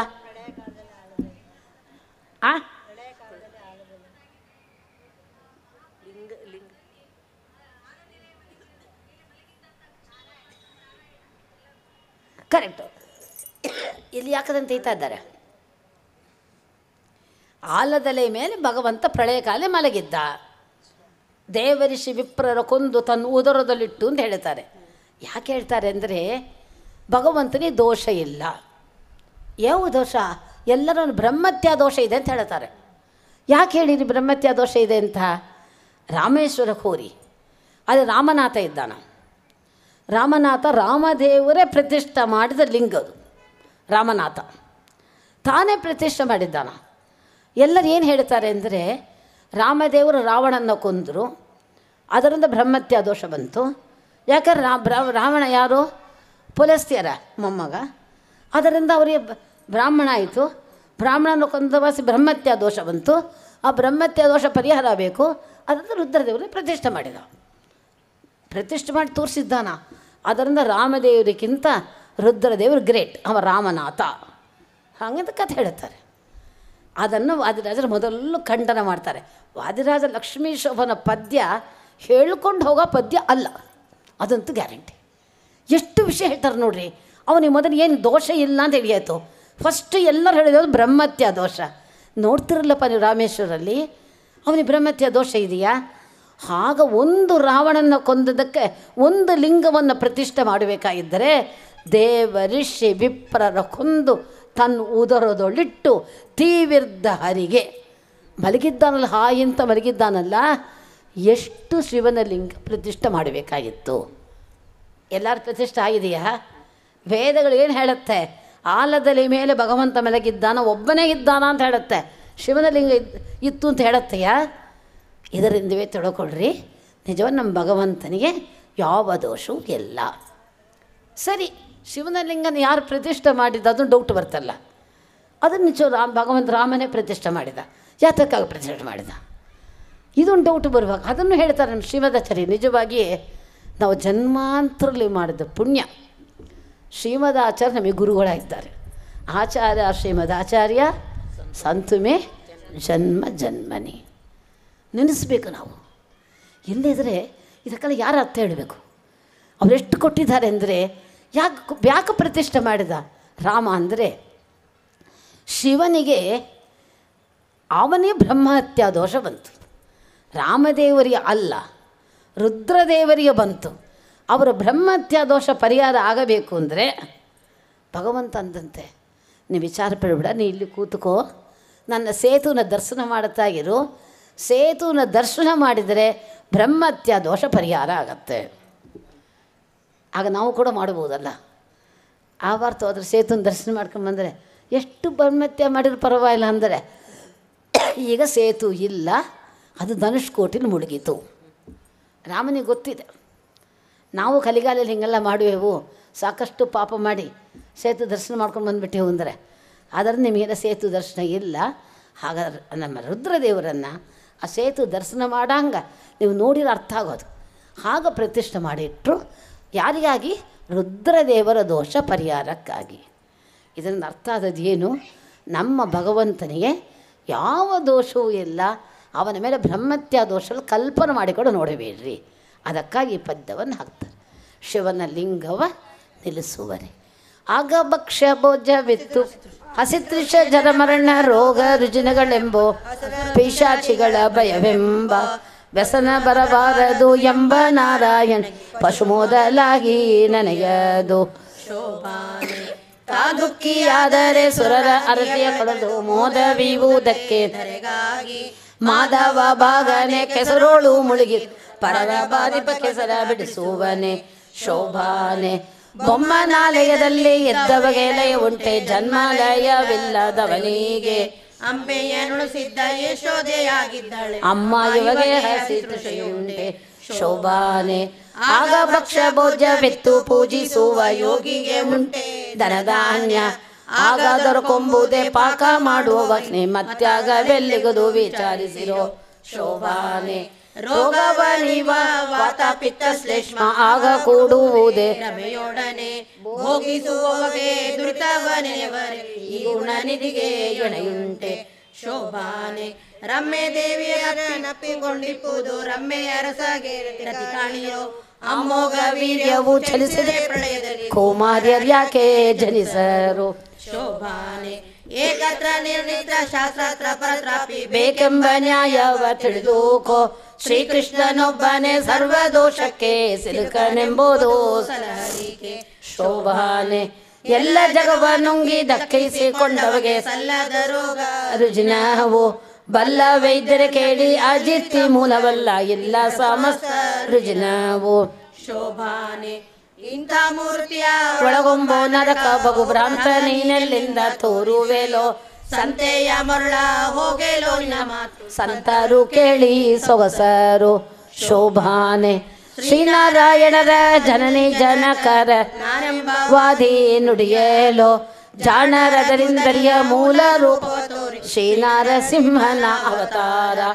ಶೋಭಾನೆ ಅಂಬುದಿಯ ಉದಕದಲ್ಲಿ ಒಡೆದು ಮೂಡಿದ ಕೂರ್ಮ ಎಂಬ ಶ್ರೀಹರಿಯ ಪಿತನಾರು ಎಂಬ ಶ್ರೀಹರಿಯ ಪಿತನಾರು ಸ್ವಯಂಭುಗಳೆಲ್ಲ ಅವತಾರ. ಶೋಭಾನೆ ದೇವಕಿಯ ಗರ್ಭದಲ್ಲಿ ದೇವನವತರಿಸಿದ ಭಾವವನ್ನು ಬಲ್ಲ ವಿವೇಕಿಗಳು ಈ ವಸುದೆಯೊಳಗೆ ಕೃಷ್ಣಗೆ ಜನ್ಮ ಆವ ಪರಿಯಲ್ಲೇ ನುಡಿವೆಯೋ. ಶೋಭಾನೆ ಆಕಳಿಸುವಾಗ ಯಶೋಧ ದೇವಿ ದೇವ ತನ್ನೊಳಗೆ ಹುದುಗಿದ್ದ ಭುವನವೆಲ್ಲವ ತೋರಿದುದಿಲ್ಲ ಆ ವಿಷ್ಣು ಗರ್ಭದೊಳಗಡಗುವನೆ. ಶೋಭಾನೆ ಆನೆಯ ಮಾನದಲ್ಲಿ ಅಡಗಿಸಿದವರು ಅನೇಕ ಕೋಟಿ ಅಜಾಂಡವ ಅಣುರೇಣು ಕೂಪದಲ್ಲಿ ಆಳ್ದ ಶ್ರೀ ಜನನಿ ಜಠರವು ಒಳಗೊಂಬುದೇ. ಶೋಭಾನೆ ಅದರಿಂದ ಕೃಷ್ಣನಿಗೆ ಜನ್ಮವೆಂಬುದು ಸಲ್ಲ, ಮದನ ನೀವನ ಕುಮಾರನು ಕದನದಿ ಕಣಗಳ ಇವನೆಗೆ ಎಸಗುವ ಸುರತೇರಿಗಿವನೆಂತು ಸಿಲುಕುವನೆ. ಶೋಭಾನೆ ಅದರಿಂದ ಕೃಷ್ಣನಿಗೆ ಪರನಾದಿ ಸಂಘ ಕೋವಿದರಾದ ಬುಧರು ನುಡಿವರೆ. ಸದರವೇ ಈ ಮಾತು ಸರ್ವ ವೇದಗಳು ಮುದದಿಂದ ತಾವು ಸ್ತುತಿಸುವವು. ಶೋಭಾನೆ ಎಂತ ಭಾಗವತದ ಚಂದದ ಮಾತನು ಮಂದ ಮಾನವ ಮನಸ್ಸಿಗೆ ತಂದು ಕೋಜಗಕ್ಕೆ ಕೈವಲ್ಯವಿವ ಮುಕುಂದಗೆ ಕುಂದು ಕೊರತೆ ಸಲ್ಲದು. ಶೋಭಾನೆ 10 ವರ್ಷದೊಳಗೆ ಮಕ್ಕಳಾಟೆಯಲ್ಲಿ ಚಿತ್ತ ಸ್ತ್ರೀಯರಿಗೆ ಎರಗುವುದೇ. ಆರ್ತಿಯಿಂದ ಅರ್ಚಿಸಿದ ಗೋಕುಲದ ಕನ್ಯೆಯರ ಸತ್ಯ ಸಂಕಲ್ಪ ಬೆಳೆದಿದ್ದ. ಶೋಭಾನೆ 10 ಮತ್ತಾರು ಶಾಸ್ತ್ರೀಯ ಸ್ತ್ರೀಯರಲ್ಲಿ 10 ಹತ್ತನಿಪ ಕ್ರಮದಿಂದ ಪುತ್ರರ ವೀರ್ಯದಲ್ಲಿ ಸೃಷ್ಟಿಸಿದವರು ಅರ್ಥಿಯ ಸೃಷ್ಟಿ ಹರಿಗಿದು. ಶೋಭಾನೆ ರೋಮ ರೋಮ ಕೂಪ ಕೋಟಿ ವೃಕ್ಕಂಗಳ ಕೋಟಿ ವೃಕ್ಕಂಗಳ ರೋಮ ರೋಮ ಕೂಪ ಕೋಟಿ ವೃಕ್ಕಂಗಳ ನಿರ್ಮಿಸಿ ಗೋಪಾಲನ ತರಳಿಸಿದ. ನಮ್ಮ ಶ್ರೀಕೃಷ್ಣನು ಮಕ್ಕಳ ಸೃಷ್ಟಿಸುವ ಮಹಿಮೆ ಬಲ್ಲವರಿಗೆ ಸಲಗಲಿಕೆ. ಶೋಭಾನೆ ಮಣ್ಣನ್ನೇಕೆ ಎಲ್ಲರೂ ಇದು ತಪ್ಪು ವೃಕಂಗಳ ಅಂತ ಹೇಳಂಗಿಲ್ಲ, ವೃಕ್ಷಂಗಳ ಅಂತಾರೆ. ಇದನ್ನ ಹೇಳ್ರಿ ಎಲ್ಲರಿಗೆ, ಇದನ್ನ ಹೇಳ್ರಿ ಎಲ್ಲರಿಗೆ. ಅದು ಯಾಕೆಂದರೆ ಈ ಪದ್ಯಕ್ಕೆ ಮಕ್ಕಳನ್ನು ಭಗವಂತ ಹೆಂಗೆ ಸೃಷ್ಟಿ ಮಾಡಿದ ಒಂದು ಕತೆ. ನಾವು ಲಕ್ಷ್ಮೀ ಶೋಭನ ಪದ್ಯದಲ್ಲಿ ಏನು ಹೇಳುತ್ತಾರೆ? ಭಗವಂತನ ಗರ್ಭವಾಸ ಇಲ್ಲ, ಭಗವಂತ ಕಾಮುಕ ಇಲ್ಲ. ಅವನು ಎಷ್ಟು ಹೆಂಡತಿಯರು ಕೃಷ್ಣಾವತಾರ ತಗೊಂಡೇವು ಅಂದರೆ 16,108 ಜನ ಲೀಗಲಿ ವೆಡ್ಡೆಡ್ ವೈಫ್. ಅದನ್ನು ಬಿಟ್ಟು ತುಂಬ ಜನ ಇದ್ದಾರೆ. ಭಾಗವತ ಹೇಳೋ ಕಥೆ ಇದು. ಹಾಗೆ ಹೇಳುವಾಗ ಅಷ್ಟು ಜನಕ್ಕೂ ಎಷ್ಟು ಮಕ್ಕಳಾಯಿತು ಅಂತ ಕೇಳ್ತಾರೆ. ಅವನ ಮಕ್ಕಳ ಸೈನ್ಯ ನಾರಾಯಣ ಸೈನ್ಯ ಅಂತ ಹೆಸರು. ನಾರಾಯಣ ಸೈನ್ಯ ಎಲ್ಲಿ ಕುರುಕ್ಷೇತ್ರ ಯುದ್ಧದಲ್ಲಿ ದುರ್ಯೋಧನ ಸಪೋರ್ಟ್ ಮಾಡೋಕ್ಕೆ ಹೋಗುತ್ತೆ. ಹಂಗೆ ಎಷ್ಟು ದೊಡ್ಡ ಸೈನ್ಯ ಇರಬೇಕು ನೋಡ್ರಿ. ಅದು ಅವನ ಮಕ್ಕಳ ಸೈನ್ಯ, ಮಕ್ಕಳು ಮೊಮ್ಮಕ್ಕಳ ಸೈನ್ಯ. ಅದು ಅಂಥ ದೊಡ್ಡ ಕುಟುಂಬ, ವಿಶ್ವ ಕುಟುಂಬಿ ನಮ್ಮದು ಭಗವಂತ. ಸರಿ, ಇವನಿಗೆ 16,108 ಜನ ಮದುವೆ ಮಾಡ್ಕೊಂಡಲ್ಲ, ಎಷ್ಟು ಮಕ್ಕಳು ಅಂತ ಕೇಳ್ತಾರೆ. 10 ಮತ್ತಾರು ಶಾಶೀರ ಸ್ತ್ರೀಯರಲ್ಲಿ 10 ಹತ್ತನಿಪ ಕ್ರಮದಿಂದ 10 ಗಂಡು 1 ಹೆಣ್ಣು ಈಕ್ವಲ ಕೊಟ್ಟಂಥ ಭಗವಂತ. ಇವಳಿ ಜಾಸ್ತಿ ಇವಳಿ ಕಮ್ಮಿ ಅಂತಿಲ್ಲ. ವಾದಿರಾಜರು ಕೇಳ್ತಾರೆ, ಪುತ್ರರ ವೀರ್ಯದಲ್ಲಿ ಸೃಷ್ಟಿಸಿದವರುಂಟೆ. 2 ಹೆಂಡತಿನ ಮದುವೆ ಮಾಡಿಕೊಂಡ್ರು ಕೂಡ ಈಕ್ವಲ ಮಕ್ಕಳನ್ನ ಕೊಡೋಕ್ಕಾಗಿಲ್ಲ. ಇವ 16,108 ಜನ ಮದುವೆ ಮಾಡ್ಕೊಂಡವ. ಅವ ಕಾಮುಕ ಅಂತ ಹೇಳೋದ ಇದ್ದರೆ ಎಲ್ಲರಿಗೂ ಒಂದೇ ಥರ ಮಕ್ಕಳನ್ನ ಕೊಡೋಕ್ಕಾಗದ? ಪುತ್ರರ ವೀರ್ಯದಲ್ಲಿ ಸೃಷ್ಟಿಸಿದವರುಂಟೆ. ಆದರೆ ಕೇಳ್ತಾರೆ ಈ ಮಾತನ್ನ. ಈ ಸಂದರ್ಭದಲ್ಲಿ ಇನ್ನೊಂದು ಕಥೆ ಹೇಳ್ತಾನೆ, ನಿಮಗೆಲ್ಲ ಹೇಳಿದ್ದಾನೆ. ಒಂದೊಂದು ಸಪ್ತಾಹದಲ್ಲಿ ವಿಷಯನ ಹೇಳ್ತಾನೆ ನಾನು. ಕೊಂಚ ದಿನಕ್ಕೆ ಮುಂಚೆ ಉಡುಪಿಯಲ್ಲಿ ಒಂದು ಕಾನ್ಫರೆನ್ಸ್ ಇತ್ತಂತೆ. ಉಡುಪಿಯಲ್ಲಿ ಡಾಕ್ಟರ್ಸ್ ಕಾನ್ಫರೆನ್ಸ್. ಆ ಡಾಕ್ಟರ್ಸ್ ಕಾನ್ಫರೆನ್ಸ್ಲಿ ಸಬ್ಜೆಕ್ಟ್ ಏನು ಅಂದರೆ ಇದು ಏನಪ್ಪ, ಒಂದು ರೋಗ ಇದೆ ನೋಡ್ರಿ. ತುಂಬ ಹೆಂಡತಿಯನ್ನು ಮದುವೆ ಮಾಡಿಕೊಂಡ್ರೆ ಗಂಡಸರಿಗೆ ರೋಗ ಬರುತ್ತೆ ಉಂಟಲ್ಲ. ಆ ರೋಗ ನಮ್ಮ ಕೃಷ್ಣನಿಗೆ ಬಂದಿರಬೇಕು. ಅವನು 16,100 ಜನ ಮದುವೆ ಮಾಡ್ಕೊಂಡಿದ್ದಾನೆ. ಬರಬೇಕಾ ಬೇಡವೋ ಅವನಿಗೆ? ಅದಕ್ಕಾಗಿ ಒಂದು ಕಾನ್ಫರೆನ್ಸ್. ಆ ಕಾನ್ಫರೆನ್ಸ್ ಎಲ್ಲ ಡಾಕ್ಟರ್ಸ್ ಬಂದಿದ್ದರು, ಇಂಡಿಯನ್ ಡಾಕ್ಟರ್ಸು ಬಂದಿದ್ದರು. ಇಂಡಿಯನ್ ಡಾಕ್ಟರ್ಸ್ ನೋಡಿ ಫಾರಿನ್ ಡಾಕ್ಟರ್ಸ್ ಕೇಳಿರಂತೆ, ನಿಮ್ಮ ಕೃಷ್ಣನಿಗೆ ನೀವು ಅಂತಿರಲ್ಲ, ಕೃಷ್ಣ ಭೂಮಿಯಲ್ಲಿ ಅವತಾರ ಮಾಡುವಾಗ ಭಗವಂತ ಮನುಷ್ಯನಾಗ ಅವತಾರ ಮನುಷ್ಯನಂತೆ ಚರ್ಯೆ ಮಾಡ್ತಾನೆ ಅಂತ ಹೇಳ್ತೀರಿ, ಇಷ್ಟು ಜನನ ಮದುವೆ ಮಾಡ್ಕೊಂಡ್ರೆ ಅವ್ನು ಏಡ್ಸ್ ರೋಗ ಬರಲವ ಕೇಳಿರಂತ. ಏನು ಉತ್ತರ ಕೊಡೋರು ಡಾಕ್ಟರ್ಸು? ಇಲ್ಲ ಭಗವಂತ ಅವನಿಗೆ ಬರಲ್ಲ ಅಂದ್ರಂತೆ. ನೀವು ತಾನು ಅವತಾರ ಮಾಡಿರಿ ಹೀಗೆ ಅಂತ ಹೇಳ್ತಿರಲ್ಲ ಅಂತ ಹೇಳಿರಂತ. ಸರಿ, ನನ್ನ ಸ್ವಾಮಿಗಳು ಬಂದು ಕೇಳಿದ್ದಾರೆ, ಹೀಗೆ ಕೇಳ್ತಾರೆ ಅಂತ. ಆಗ ಸ್ವಾಮಿಗಳು ಅಂದಿರುತ್ತೆ, ಸರಿ ಅವ್ರನ್ನ ಬಾ ಅಂತ ಹೇಳು, ನಾನೇ ಉತ್ತರ ಕೊಡ್ತಾರೆ ಇದ್ರಂತೆ. ಸರಿ ಅಂತ ಡಾಕ್ಟರ್ಸ್ ಬಂದಿದ್ದರು. ಆಗ ಕೇಳಿರಂತೆ, ನೀವು ಭಗವಂತನ ಕೃಷ್ಣ ಅಂತ ನಂಬಾದ ಇದ್ದರೆ, ಆ ಭಗವಂತ ಕೃಷ್ಣ ದೇವರು ಅಂತ ನಂಬಾದ ಇದ್ದರೆ ಅವನಿಗೆ ರೋಗ ಬರಲ್ಲ. ಅವ ಮನುಷ್ಯ ಅಂತ ನಂಬಾದ ಇದ್ದರೆ ನೀವು ಭಾಗವತ ಚಂದ ಓದಿರ ಅಂತ ಕೇಳಿರಂತೆ. ಓದಿದೆವು ಅಂದರು. ಅದೇ ಭಾಗವತದಲ್ಲಿ ದಶಮಸ್ಕಂದಲ್ಲಿ ಒಂದು ಕಥೆ ಇದೆ. 16,108 ಜನನ ಮದುವೆ ಮಾಡಿಕೊಂಡ ಕೃಷ್ಣ ಎಲ್ಲರಿಗೂ ತನಿತ್ತನೇ ಒಂದು ಪ್ಯಾಲೇಸ್ ಮಾಡಿ ಕೊಟ್ಟಿದ್ದ. ತನಿತ್ತನಿ ಮನೆ. ನಾರದರು ಒಂದು ಸತಿ ಕೆಳಗಿಳಿದು ಬಂದರಂತೆ. ಮೊದಲ ಮನೆಗೆ ಹೋದರಂತೆ. ಹೋಗೋಳಕ್ಕೆ ಕೃಷ್ಣ ನಾರದರೇ ಬನ್ರಿ ಮೇಲೆ ಉಪಚಾರ. ಈತ ಬರ್ತಾ ಇದ್ದಾರೆ. ಇವತ್ತು ನಮ್ಮ ಮನೇಲಿ ನನ್ನ ಮಗನಿಗೆ ಮುಂಜಿ ಇಟ್ಟಿದ್ದಾನೆ, ಒಳ್ಳೆ ವೇಳೆ ನೀವು ಬಂದಿದ್ರಿ ಹಾಗಂತೇಳಿ ನೀವು ಉಪಚಾರ ಮಾಡಿ ನಾರದನ ಒಳಗೆ ಕರ್ಕೊಂಡೋದು. ಸರಿ, ಆ ಮನೆ ನೋಟಿರಪ್ಪ ಬರ್ತಾನೆ ಅಂತೇಳಿ ಮುಂಜಿ ಮುಹೂರ್ತಕ್ಕೆ ಬರ್ತಾನೆ ಅಂತೇಳ್ಬಿಟ್ಟು ಇನ್ನೊಂದು ಮನೆಗೆ ಹೋದ್ರಂತೆ. ಅಲ್ಲೇ ಕೃಷ್ಣ ಆಗತಾನೆ ಎದ್ದು ಹಲ್ಲುಚ್ತಾ ಇದ್ದಾನಂತೆ. ಇನ್ನೊಂದು ಮನೆಗೆ ಹೋಗಿ ಸಂಧಾನ ಮಾಡ್ತಾ ಇದ್ದಾನ. ಇನ್ನೊಂದು ಮನೆ ಮಕ್ಕಳನ್ನ ಲಾಲಿಸ್ತಾ ಇದ್ದಾನ. ಒಂದೊಂದು ಮನೆಯಲ್ಲಿ ಒಂದೊಂದು ಕೃಷ್ಣ ಒಂದೊಂದು ರೀತಿಲಿ ಮಾಡ್ತಾ ಇದ್ದಾನ. ಆಗ ನಾರದರು ಸುಮ್ಮ ಬಿಡಲ್ಲ. ಆ ಕೃಷ್ಣನ ಪತ್ನಿ ಇತ್ಲಿ ಹೋಗಿ, ನೀ ಹೆಂಗಿದ್ದಿ, ಕೃಷ್ಣ ಹೆಂಗಿದ್ದಾನೆ ನಿನ್ನದ್ಲಿ, ಸಂತೋಷವೇ ಇಟ್ಕೊಂಡಿದ್ದಾನೆ ಅಂತ. ಆಗ ಕೃಷ್ಣನ ಒಬ್ಬೊಂದು ಪತ್ನಿಯರೇ ಹೇಳಿರಂತೆ, ನನಗೆ ಎಲ್ಲ ಸಂತೋಷ ಇದೆ, ಒಂದೇ ಒಂದು ಕೊರೆ ಅಂದ್ರಂತೆ. ಏನು ನಿಂಗೆ ಅಂದ್ರಂತೆ. ಯಾವಾಗ ಕೃಷ್ಣ ನನ್ನ ಜೊತೆಲೇ ಇರ್ತಾನ? ನಮ್ಮ ಅಕ್ಕಂದ್ರೆಲ್ಲ ಕಷ್ಟಪಟ್ಟಾರಲ್ಲ, ಅವ್ರ ಮನೆಗೆ ಹೋಗ್ಬೇಕಾ ಬೇಡವ ನಮ್ಮ ಕೃಷ್ಣ? ನಾರದರು ಭ್ರಮಿಸಿ ಇರುಂತೆ. ಎಲ್ಲರ ಮನೇಲಿ ಮಾತು ನೋಡ್ತಾ ಇದ್ದಾನೆ. ಎಲ್ಲರೂ ಇದು ಹೇಳ್ತಾ ಇದ್ದು ಏನು ಅರ್ಥ ಆಯಿತು?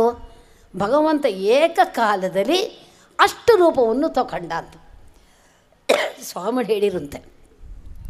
ನಮ್ಮ ಕೃಷ್ಣ ನೀವು ಮನುಷ್ಯ ಅಂತ ಹೇಳಿದರೆ ಅವನು ಒಬ್ಬನೇ ಒಂದೊಂದು ಮನೆ ಒಂದೊಂದು ಕೃಷ್ಣ ಇದ್ದ. ನಿಮ್ಮ ಪ್ರಕಾರ ಏಡ್ಸ್ ನೋಡಿ ಬರಲ್ಲ ಅವನಿಗೆ. ಅವನ ದೇವರು ಅಂತ ಹೇಳಿದರೆ ಅವನು ಏಡ್ಸ್ ಬರಲ್ಲ. ಎರಡೇ ಭಾಗವತ ಹೇಳಿದೆ ಅಂದ್ರಂತೆ. ಹಾಗೆ ಆ ಫಾರಿನ್ ಡಾಕ್ಟರ್ಸು ಅದು ನೋಡಿ ಆಶ್ಚರ್ಯಪಟ್ಟರಂತೆ. ಇಷ್ಟು ವಿಷಯ ನಿಮ್ಮ ಭಾಗವತಲ್ಲೇ ಬಂದಿದೆಯಾ ಅಂದ್ರಂತೆ.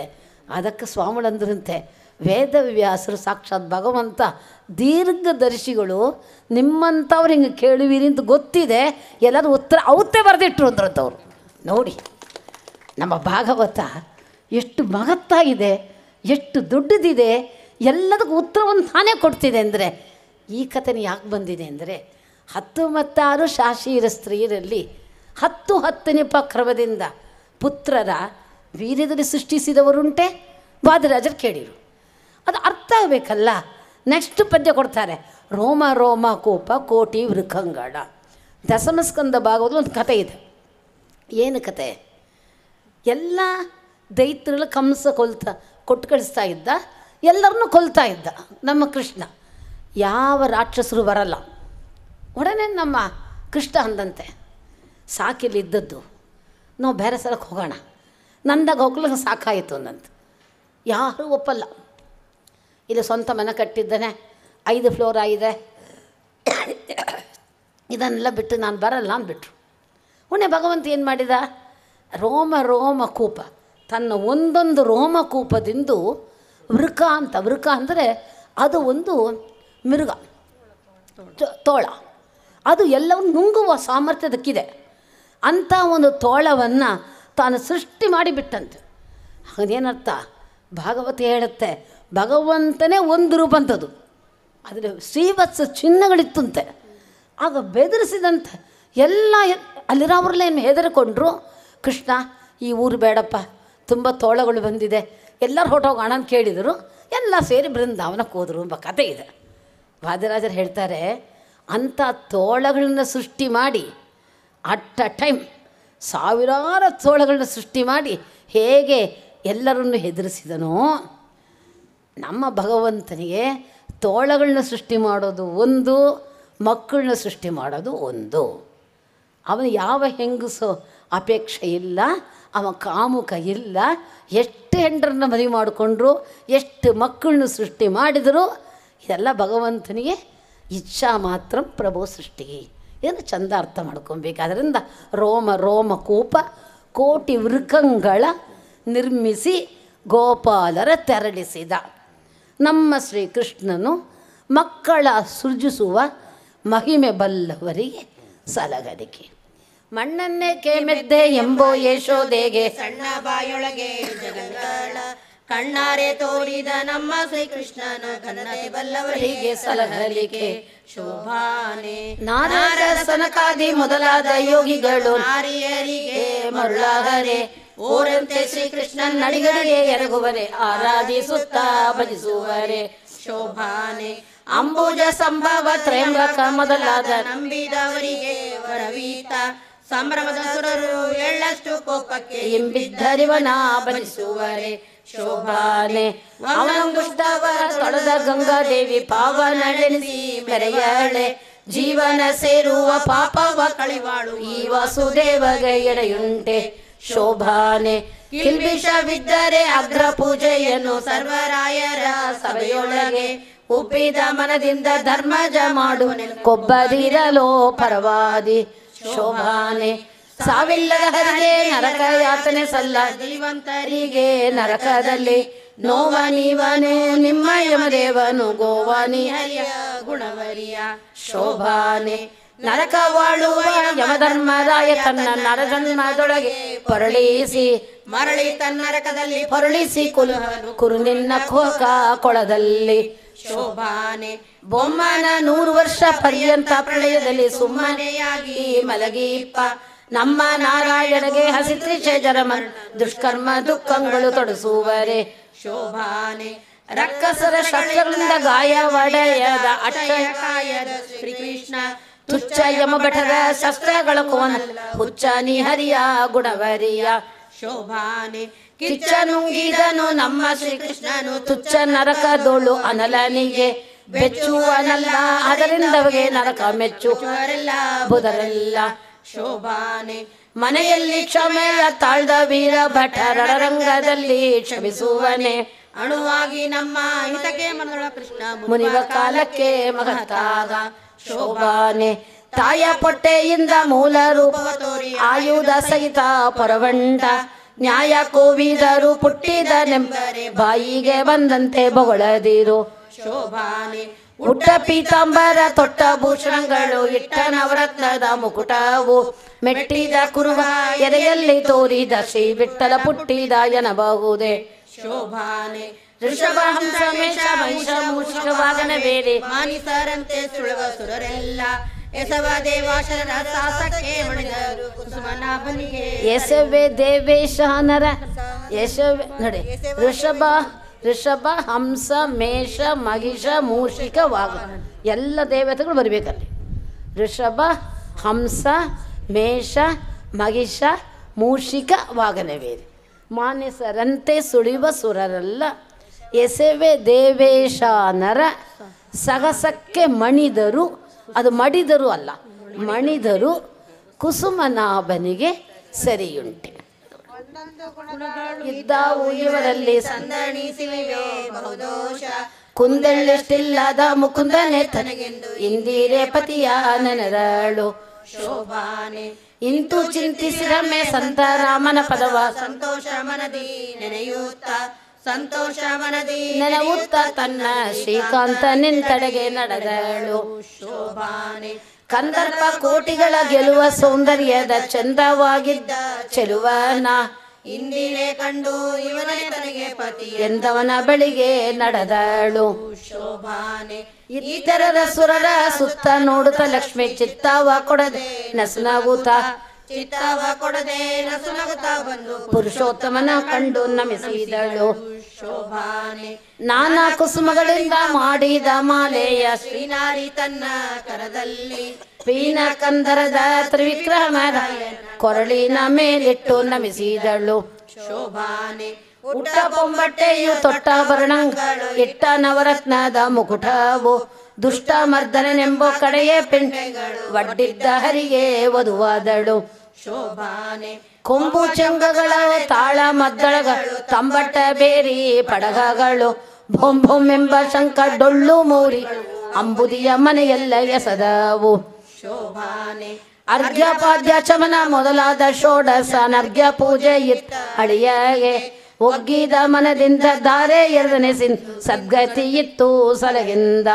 ಶೋಭಾನೆ ವೇದೋಕ್ತ ಮಂತ್ರ ಪೇಳಿ ವಸಿಷ್ಠ ನಾರದ ಮೊದಲಾದ ಮುನೀಂದ್ರರು ಮುದದಿಂದ ವಧುವರರ ಮೇಲೆ ಶೋಭನದ ಅಕ್ಷತೆಯನ್ನು ಮೋದವಿಯುತ್ತ ತಳೆದರು.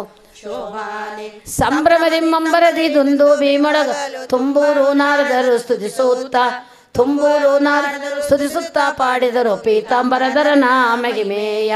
ಶೋಭಾನೆ ದೇವನಾರಿಯರೆಲ್ಲ ಬಂದೊದಗಿ ಪಾಠಕರು ಓವಿ ಪಾಡುತ್ತ ಕುಣಿದರು.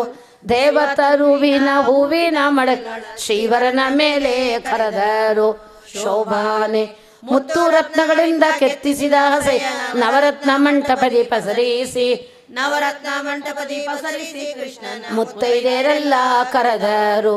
ಶೋಭಾನೆ ಶೇಷಶೈನನೆ ಬಾ ದೋಷ ದೂರನೆ ಬಾಸೂರ ಕಾಯ ಹರಿಯೇ ಬಾ ಬಾಸೂರ ಕಾಯ ಹರಿಯೇ ಬಾ ಶ್ರೀಕೃಷ್ಣ ವಿಲಾಸದಿಂದಮ್ಮ ಹಸಗೇ ಬಾ. ಶೋಭಾನೆ ಕಂಜಲೋಚನನೇ ಬಾ ಮಂಜುಳ ಮೂರ್ತಿಯೇ ಬಾ ಕುಂಜರ ವರದಾಯಕನೇ ಬಾ ಕುಂಜರ ವರದಾಯಕನೇ ಬಾ ಶ್ರೀಕೃಷ್ಣ ನಿರಂಜನ ನಮ್ಮ ಹಸಗೇ ಬಾ.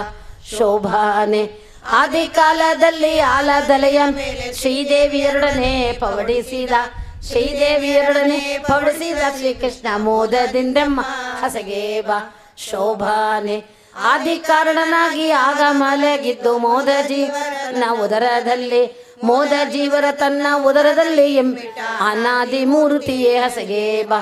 ಶೋಭಾನೆ ಚಿನ್ಮಯವೇನಿಪ್ಪ ನಿಮ್ಮ ಮನೆಗಳಲ್ಲಿ ಜ್ಯೋತಿರ್ಮಯವಾದ ಪದ್ಮದಲ್ಲಿ ರಮ್ಮೆ ಎರಡಗೂಡಿ ರಮಿಸುವ ಶ್ರೀಕೃಷ್ಣ ನಮ್ಮ ಮನೆಯ ಹಸಗೇ ಬಾ. ಶೋಭಾನೆ ನಾನಾವತಾರದಲ್ಲಿ ನಂಬಿದ ಸುರರಿಗೆ ಆನಂದ ವಿವಾ ಕರುಣೀ ಬಾ ಆನಂದ ವಿವಾ ಕರುಣೀ ಬಾ ಶ್ರೀಕೃಷ್ಣ ಸೇನಾರಿಯರೊಡನೆ ಹಸಗೇ ಬಾ. ಶೋಭಾನೆ ಬೊಮ್ಮನ ಮನೆಯಲ್ಲಿ ನನ್ನದೆ ಪೀಠದ ಕುಳಿತು ಒಮ್ಮನದಿನೇ ಮಾಡುವ ನಿರ್ಮಲ ಪೂಜೆಯ ಕೈಗೊಂಬ ಶ್ರೀಕೃಷ್ಣ ಪರಬೊಮ್ಮ ಮೂರ್ತಿಯೇ ಹಸಗೇ ಬಾ. ಶೋಭಾನೆ ಮುಖ್ಯ ಪ್ರಾಣನ ಮನೆಯಲ್ಲಿ ಭಾರತೀ ದೇವಿ ಆಗ ಲಕ್ಕಿ ಬಡಿಸಿದ ಸಕ್ಕರೆ ಗೂಡಿದ ಪಾಯಸ ಸವಿಯುವ ರಕ್ಕಸ ವೈರಿಯೇ ಹಸಗೇ ಬಾ. ಶೋಭಾನೆ ರುದ್ರನ ಮನೆಯಲ್ಲಿ ರುದ್ರಾಣಿ ದೇವಿಯರು ಭದ್ರಮಂಟಪ ಆಗಲೇ ಲಿಕ್ಕಿ ಸೇರಿಸೋದು ಬೇಡ. ಮುಖ್ಯ ಪ್ರಾಣನ ಮನೆಯಲ್ಲಿ ಭಾರತೀ ದೇವಿ ಆಗಲೇ ಇಕ್ಕಿ ಬೆಡಿಸಿ ಇಕ್ಕಿನ ಈಗ ಹಳೆ ಕನ್ನಡ ಬರುತ್ತೆ ಇಕ್ಕಿ ಇಲ್ಲಿ ಅಲ್ಲಿ ಅಂತಲ್ಲ ಇಕ್ಕಿ ಇಕ್ಕೋ ಅಕ್ಕೋ ಬರ್ತಲ್ಲ ಇಕ್ಕೋ ಹಾಗೆ ಅದನ್ನು ಇಕ್ಕೊಂಬಷ್ಟು ಆಗಲೇ ಆಮೇಲೆ ಇಕ್ಕಿ ಬೆಡಿಸಿ ರಸ ಆದರೆ ಸೇರಿಸುವಾಗ ಆಗಲೇ ಇಕ್ಕಿ ಹಾಗೆ ಸೇರಿಸ್ತಾ ಇದ್ದಾರೆ. ನಾವು ಹೇಳುವಾಗ ಮುಖ್ಯ ಪ್ರಾಣನ ಮನೆಯಲ್ಲಿ ಭಾರತೀ ದೇವಿ ಆಗಲೇ ಇಕ್ಕಿ ಬೆಡಿಸಿದ ರಸಾಯನ ಅರ್ಥಕ್ಕೆ ಸರಿ ಬರ್ತದೆ. ರುದ್ರನ ಮನೆಯಲ್ಲಿ ರುದ್ರಾಣಿ ದೇವಿಯರು ಭದ್ರ ಮಂಟಪದಿ ಕುಳ್ಳಿರಿಸಿ ಸ್ವಾದನ್ನಗಳನ್ನು ಬಡಿಸಲು ಕೈಗೊಂಬ ಮುದ್ದು ನಾರಸಿಂಹ ಬಡಿಸಲು ಕೈಗೊಂಬ ಗರುಡನ ಮೇಲೇರಿ ಗಗನ ಮಾರ್ಗ ತರತರದಿ ಸ್ತುತಿಪ ಸುರ ಸ್ತ್ರೀಯರ ಮೆರವ ಗಂಧರ್ವರ ಗಾನವ ಸವಿಯುವ ನರಹರಿ ನಮ್ಮ ಹಸಗೇ ಬಾ. ಶೋಭಾನೆ ನಿಮ್ಮಣ್ಣನ ಮನೆಯ ಸುಧರ್ಮ ಉಮೆಯ ರಸ ನಮಿಸಿದ ಧರ್ಮ ರಕ್ಷಕನೆನಿಪ ಕೃಷ್ಣ ಪರಮ ಮೂರುತಿಯೇ ಹಸಗೇಬ ಶೋಭಾನೆ. ಇಂದ್ರನ ಮನೆಗೋಗಿ ಅದಿತಿಗೆ ಕುಂಡಲವಿತ್ತು ಅಂದಾದ ಪೂಜೆ ಕೈಗೊಂಡು ಸುರತ ಇಂದಿರೆಗಿತ್ತ ಹರಿಯೇಬ ಶೋಭಾನೆ. ನಿಮ್ಮ ನೆನವ ಮುನಿ ಹೃದಯದಲ್ಲಿ ನೆಲೆಸಿದ ಧರ್ಮ ರಕ್ಷಕ ಸಮ್ಮತವಾಗಿದ್ದ ಪೂಜೆಯ ಕೈಗೊಂಬ ನಿಸ್ಸೀಮ ಮಹಿಮಾ ಹಸಗೇಬ ಶೋಭಾನೆ. ಮುತ್ತಿನ ಕ್ಷತೆಗಿಟ್ಟು ನವರತ್ನದ ಮುಕುಟವ ನೆತ್ತಿ ಮೇಲೆ ಕರ್ಸಿದಾಳೆ ನೃತ್ಯವ ನೋಡುತ್ತ ಚಿತ್ರವಾದ್ಯಂಗ ಸಂಪತ್ತಿನ ಹರಿಗೆ ಹಸಗೇಬ ಶೋಭಾನೆ. ಎನಲು ನಗುತ್ತಾ ಬಂದು ಹಸೆಯ ಮೇಲೆ ವನಿತ ಲಕ್ಷ್ಮಿಯೊಡಗೂಡಿ ಅನಂತ ವೈಭವದಿ ಕುಳಿತ ಶ್ರೀಕೃಷ್ಣ 4 ದಿನ ಉತ್ಸವ ನಡೆಸಿದರು ಶೋಭಾನೆ. ಅತ್ತೆಯನಿಪೆ ಗಂಗೆ ಯಮುನೆ ಸರಸ್ವತಿ ಭಾರತಿ ಮೊದಲಾದ ಸುರಸ್ತ್ರೀಯರು ಮುತ್ತಿನ ಕ್ಷತೆಯನ್ನು ಶೋಭಾನವೆನ್ ತಮ್ಮರ್ತಿ ಅಳೆಯಗೆ ತಳೆದರು ಶೋಭಾನೆ. ರತ್ನದಾರತಿಗೆ ಸುತ್ತಮುತ್ತಲ ತುಂಬಿ ಮುತ್ತೈದೇರಲ್ಲ ಧವಳಾದ ಪದವ ಪಾಡುತ್ತಾ ಎತ್ತಿದರೆ ಸಿರಿವರೆಗೆ ಶೋಭಾನೆ. ಬೊಮ್ಮ ತನ್ನರಸಿ ಕೂಡ ಬಂದರೆ ಗೀದ ಒಮ್ಮೆ ಅರಸ ನಮಿಸಿದ ಅಮ್ಮರರೆಲ್ಲರೂ ಬಗಬಗ ಉಡುಗೊರೆಗಳ ರಮ್ಮೆಯ ರಸೆಗೆ ಸಲ್ಲಿಸಿದರು ಶೋಭಾನೆ. ಸತ್ಯಲೋಕದ ಬೊಮ್ಮ ಕೌಸ್ತುಭ ರತ್ನವನಿತ್ತ ಮುಕ್ತ ಮುದದಿಂದ ಮುತ್ತಿನ ಕಂಠಿ ಸರವ ಮುಖ್ಯ ಪ್ರಾಣ ಮಸ್ತಕದ ಮಣಿಯ ಶಿವನಿತ್ತ ಶೋಭಾನೆ. ಕನ್ನಡಸಿ ಕೂಡೆ ಸವಿ ನುಡಿಯುವಾಗ ವರನದಲ್ಲಿದ್ದಗ್ನಿ ಗಡದಂತೆ ವೈನಿ ಪ್ರತಿಷ್ಠೆಯ ಮಾಡಿ ಅವಳಿದ್ದ ತನ್ನ ಹುತಿದಿಬ್ಬಣ ಸುರರಿಗೆ ಶೋಭಾನೆ. ಕೊಬ್ಬಿದ ಕಳರೊಡಿಸಿ ಅಮೃತನ ಊಟಕ್ಕೆ ಉಬ್ಬಿದ ಹರುಷದಿ ಉಣಿಸಬೇಕೆಂದು ಸಿಂಧು ಸರ್ವರಿಗಡೆ ಮಾಡಿಸಿದ ಶೋಭಾನೆ. ಮಾವನ ಮನೆಯಲ್ಲಿ ದೇವರಿಗೌತನವ ದಾನವರು ಕೆಡಿಸದೆ ಬಿಡರೆಂದು ಶ್ರೀಕೃಷ್ಣ ದೇವಶ್ರೀ ವೇಷವ ಧರಿಸಿದ ಶೋಭಾನೆ. ತನ್ನ ಸೌಂದರ್ಯದಿಂದ ಅನಂತ ಮಡಿಯಾದ ತನ್ನ ಸೌಂದರ್ಯದಿಂದ ಅನಂತ ಮಡಿಯಾದ ಲಾವಣ್ಯದಿಂದ ಮೆಜಪತಿಯ ಹೆಣ್ಣು ರೂಪವ ಕಂಡು ಕನ್ಯೆ ಮಾಗಾದ ಇವಗನ್ಯರೇಕೆಂದು ಬೆರಗಾದಳು ಶೋಭಾನೆ. ಲಾವಣ್ಯಮಯವಾದ ಹರಿಯ ಸ್ತ್ರೀ ವೇಷಕ್ಕೆ ಭಾವುಕಿಯರೆಲ್ಲ ಮರುಳಾಗೆ ಮಾವರ ಸುದಯ ಕ್ರಮದಿಂದ ಬಡಿಸಿ ತನ್ನ ಸೇವಕ ಉಣಿಸಿದ ಶೋಭಾನೆ. ನಾಗನ ಮೇಲೆ ತಾಮಲಗಿದ್ದಾಗ ಆಗಲೇ ಜಗವ ಜತನದಿ ನಾಗಬಲಿಯ ನಡೆಸಿದರು ಶೋಭಾನೆ. ಕ್ಷುದಯ ಕಳವೋ ನವರತ್ನದ ಮುದದಿಂದ ವಾರೀತಿ ವಿಧಿಗೀತ ಚತುರ ಹಾರವ ವಾಯುದೇವರಿಗಿತ್ತ ವಿಧುವಿನ ಕಲೆಯ ಶಿವಗೀತ ಶೋಭಾನೆ. ಶಕ್ರ ಮೊದಲಾದ ದಿಕ್ಪಾಲಕರಿಗೆ ಸೊಕ್ಕಿದ ಚೌದಂತಂಗದಂಗಳ ಉಕ್ಕಿದ ಮರದಿಂದ ಕೊಟ್ಟ ವರ್ಣ ದೇವ ಮಧುಮಕ್ಕಳ ಬೆಳೆಸಿದ ಶೋಭಾನೆ. ಮತ್ತೆ ದೇವೇಂದ್ರಗೆ ಪಾರಿಜಾತವನ್ನಿತ್ತ ಚಿತ್ತವ ಸೆಳವೋ ಅಪ್ಸರ ಶ್ರೀಯರ 10,000 ಕೊಟ್ಟ ವರುಣ ದೇವ ಭಕ್ತಿಯ ಮನದಲ್ಲಿ ಬೆಳೆಸಿದ ಶೋಭಾನೆ. ಹೊಳೆವ ನವರತ್ನದ ರಾಶಿಯ ತೆಗೆದು ಉಳಿದ ಸಲ್ಲಿಸಿದ ಸಮುದ್ರ ಕಳಗಿದ ನವರವರ ಮನೆಗಳಿಗೆ ಶೋಭಾನೆ. ಉನ್ನತ ನವರತ್ನಮಯವಾದ ಅರಮನೆಯ ಚೆನ್ನೈ ಮಗಳಿಂದ ವಿರಚಿಸಿ ತನ್ನಾಳಿಯಾಗೆ ಸ್ಥಿರವಾಗಿ ಮಾಡಿಕೊಟ್ಟು ಇನ್ನೊಂದು ಕಡೆಯಲ್ಲಿ ಇಡದಂತೆ ಶೋಭಾನೆ. ಹಯವದನ ತನ್ನ ಪ್ರಿಯಳಾದ ಲಕ್ಷ್ಮಿಗೆ ಜಯವಿತ್ತ ಕ್ಷೀರಾಂಬುದಿಯಲ್ಲಿ ಶ್ರೀಕೃಷ್ಣ ದೈದಿ ನಮ್ಮೆಲ್ಲರ ಸಳಗಲಿ ಶೋಭಾನೆ. ಈ ಪದವ ಮಾಡಿದ ವಾದಿರಾಜ ಮುನಿಗೆ ಶ್ರೀಪತಿಯಾದ ಹಯವದನ ತಾಪವ ಕಳೆದು ತನ್ನ ಶ್ರೀಚರಣ ಸಮೀಪದಲ್ಲಿಟ್ಟು ಸಲಗಲಿ ಶೋಭಾನೆ. ಇಂತು ಸ್ವಪ್ನದಲ್ಲಿ ಕೊಂಡಾಡಿಸಿಕೊಂಡ ಲಕ್ಷ್ಮೀಕಾಂತನ ಕಂದ ನೆನೆಸುವ ಸಂತರ ಮೆಚ್ಚಿನ ವಾದಿರಾಜೇಂದ್ರ ಮುನಿ ಬಂತದಿ ಪೇಳಿದ ಪದವಿದು ಶೋಭಾನೆ. ಶ್ರೀಯರ ಸಹಾಯವದನ ಪ್ರಿಯವಾದಿರಾಜ ರಾಯ ರಚಿಸಿದ ಪದವಿದು ಆಯುಷ್ಯ ಭವಿಷ್ಯ ದಿನದಿನಕ್ಕೆ ಹೆಚ್ಚುವುದು ನಿರಾಯಾಸದಿಂದ ಸುಖಿಪರು ಶೋಭಾನೆ. ಬೊಮ್ಮನ ದಿನದಲ್ಲಿ ಒಮ್ಮೊಮ್ಮೆ ಈ ಮದುವೆ ಕ್ರಮದಿ ಮಾಡಿ ವಿನೋದಿಸುವ ನಮ್ಮ ನಾರಾಯಣಗೂ ಈರಮ್ಮೆ ಗಡಿಗಡಿಗೂ ಗಣವೇ ನರನಟನೆ ಶೋಭಾನೆ ಮದುವೆಯ ಮನೆಯಲ್ಲಿ ಈ ಪದವ ಪಾಡಿದರೆ ಮಧುಮಕ್ಕಳಿಗೆ ಮುದಬಹುದು ವಧುಗಳಿಗೆ ಓಲೆ ಭಾಗ್ಯ ದಿನಕ್ಕೆ ಹೆಚ್ಚುವುದು ಮದನಯ್ಯನ ಕೃಪೆಯಿಂದ ಶೋಭಾನೆ ಶೋಭಾನವೆನ್ನೀರೆ ಸುರರೋಳು ಶುಭಗನಿಗೆ ಶೋಭಾನವೆನ್ನೀರೆ ಸುಗುಣನಿಗೆ ಶೋಭಾನವೆನ್ನೀರೆ ತ್ರಿವಿಕ್ರಮರಾಯರಿಗೆ ಶೋಭಾನವೆನ್ನೀರೆ ಸುರಪ್ರಿಯಗೆ ಶೋಭಾನೆ ಶೋಭಾನೆ ಮದುವೆಯ ಮನೆಯಲ್ಲಿ ಈ ಪದವ ಪಾಡಿದರೆ ಮದುಮಕ್ಕಳಿಗೆ ಮುದಬಹುದು. ಇದು ಮದುವೆ ಮನೆಯ ಯಾಕೆ ಇದನ್ನು ಹೇಳ್ತಾ ಇದ್ದೆವು? ಎಷ್ಟು ದಿನಾಲು ಹೇಳು ಅಂತ ಬೇರೆ ಹೇಳ್ತಾರೆ. ದಿನಾಲು ನಮ್ಮನೆ ಮದುವೆ ಮನೆ ಆಗತ್ತೆಯಾ? ಹಾಗೆ ತುಂಬ ಜನ ಡೌಟ್ ಬರ್ತಲ್ಲ. ಯಾರಿಗೆ ಹೇಳಿ ಮದುವೆ ಅಂದರೆ ಏನು, ಲಗ್ನ ಅಂದರೆ ಏನು? ಎರಡು ಕೂಡತ್ತೆ. ಇಬ್ಬರು ಸೇರಿದರೆ ಮದುವೆ ಅಂತೇವು. ಎರಡು ಕೂಡಬೇಕು ನೋಡಿ. ಯಾವಾಗಲೂ ಈ ಜೀವ ಮತ್ತು ಈ ಬುದ್ಧಿನೇ ಹೆಂಗಸು ಅಂತ ಹೇಳ್ತಾರೆ ಶಾಸ್ತ್ರ. ಮನಸ್ಸು ಬುದ್ಧಿ ಇದೆಲ್ಲ ಶಾಸ್ತ್ರದಲ್ಲಿ ಹೆಂಗಸು ಅಂತ. ಹೆಂಡತಿ ಎನ್ನ ಪ್ರಾಣ ಹೆಂಡತಿ ಅಂತೆಲ್ಲ ಒಂದು ಹಾಡಿದೆ. ಅದು ನಿಜವಾಗಿ ಈ ಹೆಂಡತಿ ಅಲ್ಲ, ಆ ಮನಸ್ಸು ಎಂಬ ಹೆಂಡತಿ. ಅದನ್ನಿಟ್ಟು ದಾಸರು ಹೇಳ್ತಾರೆ. ಈಗ ಗಂಡಸರಲ್ಲಿ ಇದನ್ನಿಟ್ಟು ಹೇಳ್ತಾರೆ, ಹೆಂಡತಿ ಪ್ರಾಣ ಹೆಂಡತಿ, ಹೆಂಡತಿ ಪ್ರಾಣ ಹೆಂಡತಿ ಅಂತ. ಸೊ ಅದು ಆಧ್ಯಾತ್ಮ ತುಂಬ ರಹಸ್ಯವಾದ ಅರ್ಥಗಳಲ್ಲಿ ಇದೆ. ಇದರಲ್ಲಿ ಏನು ಅರ್ಥ ಆಗುತ್ತೆ ಅಂದರೆ, ವಧುಗಳಿಗೆ ಒಲೆ ಭಾಗ್ಯ ದಿನ ದಿನಕ್ಕೆ ಹೆಚ್ಚುವುದು ಅಂದರು.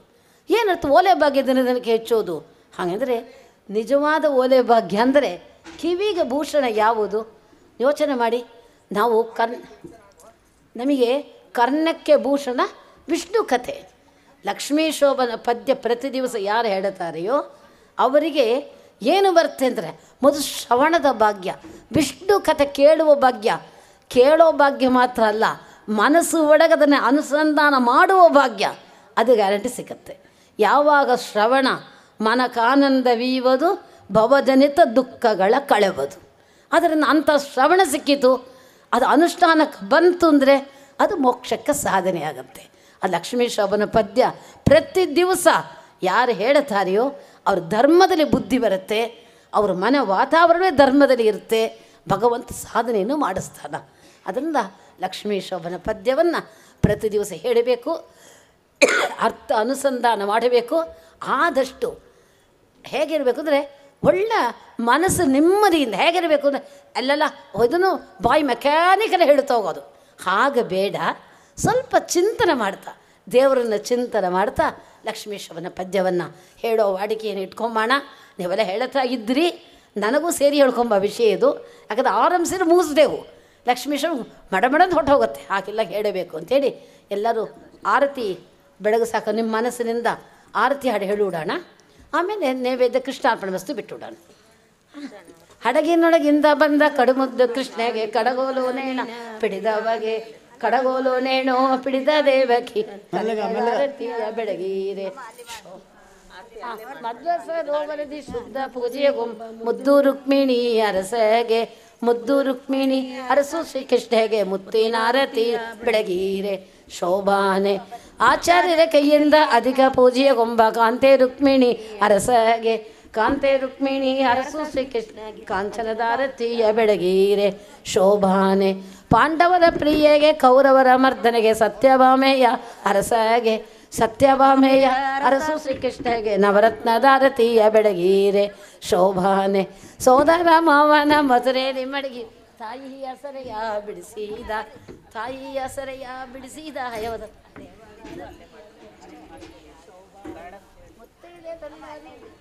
ಅಮ್ಮ ಬೇಗ ಬೇಗ ಬೇಗ ಬೇಗ ಆಗಬೇಕು, ಟೈಮ್ ಇಲ್ಲ ನಮಗಿಲ್ಲ. ಕೂಡ್ರಿ ಅಲ್ಲೇ ಅಲ್ಲೇ ಕೂಡ್ರಿ, ಯಾರು ಜಾಗ ಬಿಟ್ಟು ಮುಂದಕ್ಕೆ ಬರಬೇಡ್ರಿ. ದೀಪ ಹಚ್ಚಿದವ್ರು ಹುಷಾರು, ಯಾರ್ಯಾರು ದೀಪ ಹಚ್ಕೊಂಡಿರೋ ಹುಷಾರಮ್ಮ ಪ್ಲೀಸ್. ಇದೆಲ್ಲ ಬರೇ ಬಟ್ಟಿನೇ ಇರೋದು.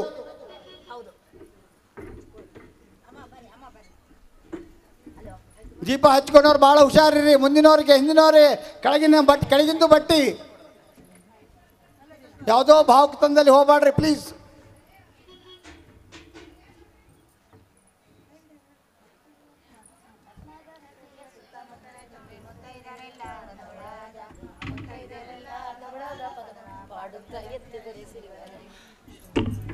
ಆಯ್ತಮ್ಮ.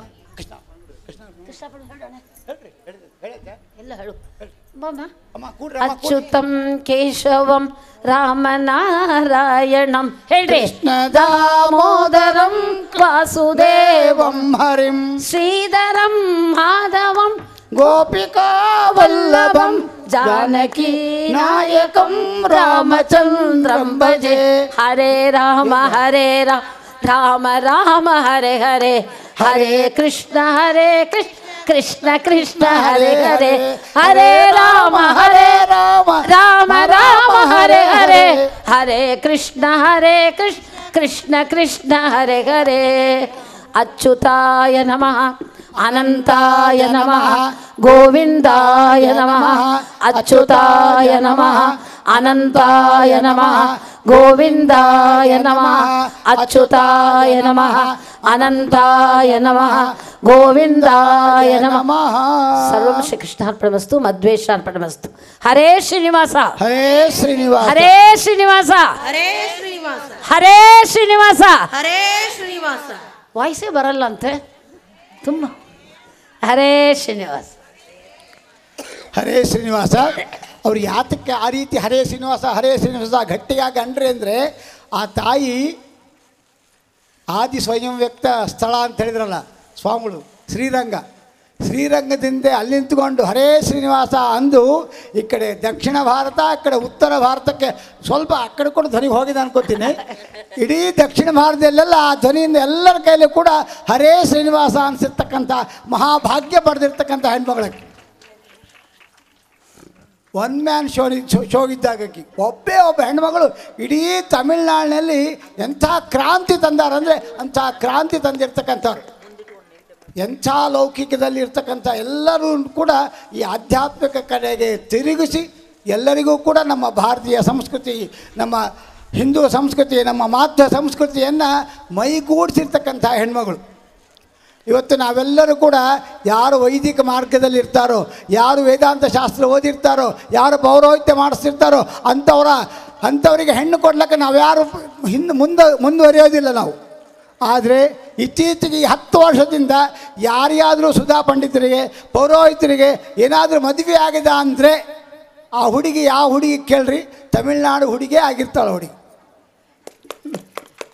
ಆ ರೀತಿಯಾಗಿ ತಮಿಳ್ನಾಡು ಸಣ್ಣ ಹೆಣ್ಣುಡ್ರಿಗೆ ಈಗ ಒಂದು 15-20 ವರ್ಷದಿಂದ ಟ್ರೈನಿಂಗ್ ಕೊಟ್ಟು ಅವ್ರಿಗೆ ಹೇಗೆ ಟ್ಯೂನ್ ಮಾಡ್ಯಾರಂದರೆ, ನಿಮ್ಮ ಜನ್ಮ ಸಾರ್ಥಕವಾಗಬೇಕಾದ್ರೆ ಯಾರೋ ಸಾಫ್ಟ್ವೇರ್ ಇಂಜಿನಿಯರು, ಯಾರೋ ಡಾಕ್ಟ್ರು, ಯಾವನೋ ಇನ್ನೊಬ್ಬನ ದುಡ್ಡು ಸಂಪಾದನೆ ಅಂಥವನ್ನ ಕೈ ಹಿಡಿದು ಉದ್ಧಾರ ಆಗೋದು ಆದವ್ರು ಇಲ್ಲ ಅಂತಿಲ್ಲ ಅಷ್ಟೇ. ಆದರೆ ವೈದಿಕ ಧರ್ಮದಲ್ಲಿದ್ದು ಶಾಸ್ತ್ರ ಓದಿರ್ತಕ್ಕಂಥ ಪೌರೋಹಿತ್ಯಾದಿ ಧರ್ಮ ಮಾರ್ಗದಲ್ಲಿ ಜನರು ನಡೆಸ್ತಕ್ಕಂಥ ವ್ಯಕ್ತಿಗಳನ್ನು ಕೈ ಹಿಡಿದಿದ್ದಾದರೆ ಮುಂದೆ ಧರ್ಮ ಪ್ರಜಾ ಅಭಿವೃದ್ಧಿಗೂ ಕಾರಣರಾಗ್ತೀರಿ ಮತ್ತು ಧರ್ಮವನ್ನು ಉಳಿಸಿದವರಾಗ್ತೀರಿ ಅಂಥೇಳಿ ಆ ತಮಿಳ್ನಾಡಿನ ಎಂಥ ಹೆಣ್ಣುಡುಗರು ಸಾಫ್ಟ್ವೇರ್ ಇಂಜಿನಿಯರ್ ಓದಿರಲಿ CA ಓದಿರಲಿ, ಏನೇ ಓದಿರಲಿ, ಕೊನೆಗೆ ಅವ್ರ ಅಂಕಿತಾಗಿ ಯಾರು ಅಂದರೆ ಸುಧಾ ಪಂಡಿತರನ್ನ ಮಾಡ್ಕೋತೀನಿ ನಾನು.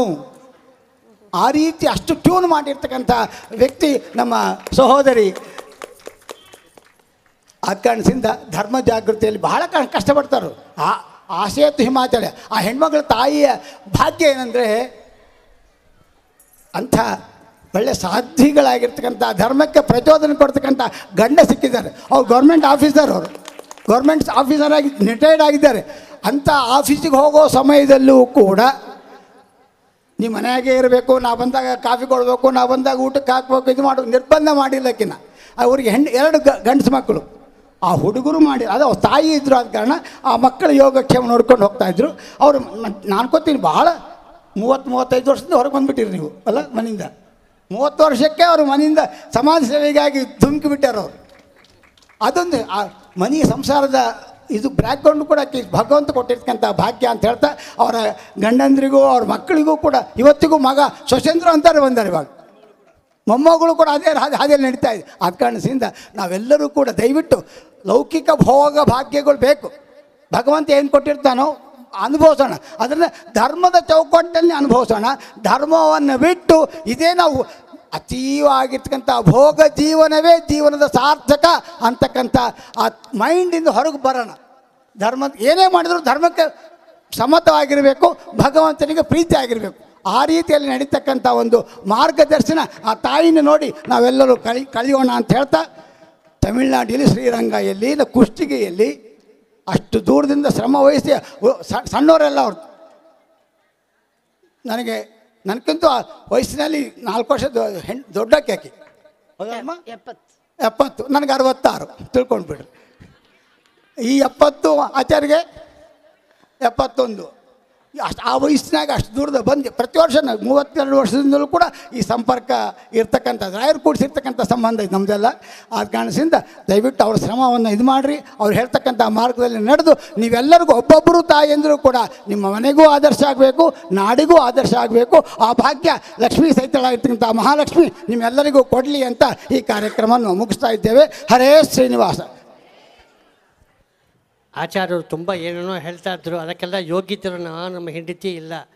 ಏನೋ ವಾದಿರಾಜರ ಪ್ರೇರಣೆ, ಆ ಹಯಗ್ರೀವ ದೇವರ ಒಂದು ಆಶೀರ್ವಾದ, ಆ ಲಕ್ಷ್ಮೀ ಶೋಭಾನ ಬಾಯಿಲಿ ಬರ್ತಾ ಹೇಳ್ತಾ ಇದ್ದಾರೆ. ನಾವು ರಾಘವೇಂದ್ರ ಸತ್ತ ಕುಟುಂಬದಲ್ಲಿ ಒಂದು ಮೆಂಬರ್ ನಾವು. ಅದರಿಂದ ಬಂದು ನಮಗೆ ಬಂದು ನಮ್ಮನೆ ಹೊಳಿಕೆಂಬ ಸಮಾಚಾರ ಬೇಡ. ಅವರು ಎಲ್ಲಿ ಮಾಡಿರೋ, ಯಾವ ಸ್ಥಳದಲ್ಲಿ ಮಾಡಿರೋ ಆ ಸ್ಥಳದಲ್ಲಿ ವಾದಿರಾಜರು ಬರ್ತಾರೆ, ಲಕ್ಷ್ಮೀ ಶೋಭಾನ ನಡೀತೆ. ಅದಕ್ಕೆ ರಾಯರ ಅನುಗ್ರಹ ಮಾಡೋಕ್ಕಷ್ಟೇ. ಅಲ್ಲ, ಹೆಂಡತಿಯಿಂದ ಹೊಗಳಿದ್ರೆ ಯಾವ ಗಂಡಗಾದರೂ ಸ್ವಲ್ಪ ಇದಾಗ್ತದೇನಲ್ಲ. ಗಂಡಂದ್ರಿಗೆ ಹೆಂಡಂದ್ರನ್ನ ಹೊಗಳಿದ್ರೆ ಸ್ವಲ್ಪ ಇದಾಗ್ತದೆ. ಅದು ಕಾಣಿಸ್ತದೆ, ನಮ್ಮ ಶ್ರೀಪತಿ ಅವ್ರ ಹತ್ರ ಕಾಣಿಸ್ತದೆ ನನಗೆ. ರಾಘವೇಂದ್ರ ಸಪ್ತಾಹಕ್ಕೆ ನಮ್ಮನ್ನ ಕರೆಸ್ತಾರೆ. ನಿಜವಾಗಿ ಪರಿಮಳಾಚ ದೊಡ್ಡ ಮನಸ್ಸು ಇದನ್ನು ಹೇಳಬೇಕು ಯಾವಾಗಲೂ. ಯಾಕೆಂದರೆ ಸಮಿತಿ ಇವರು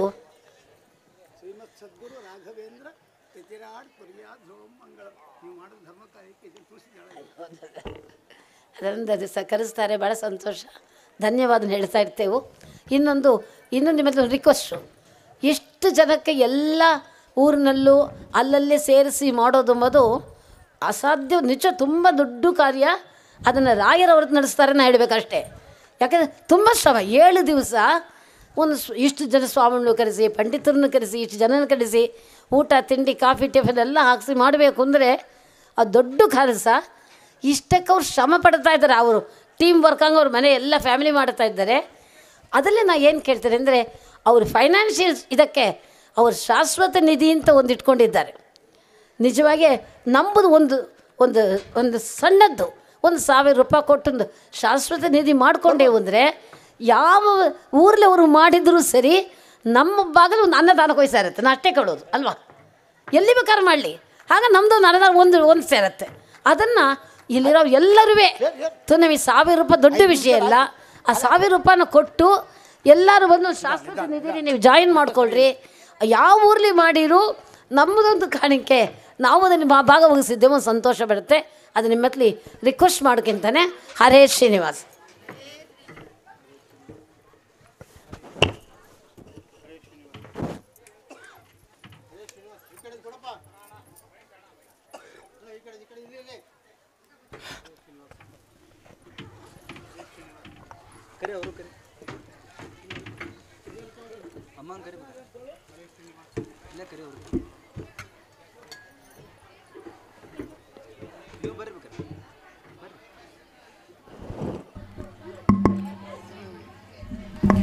ಹರೇ ಶ್ರೀನಿವಾಸ.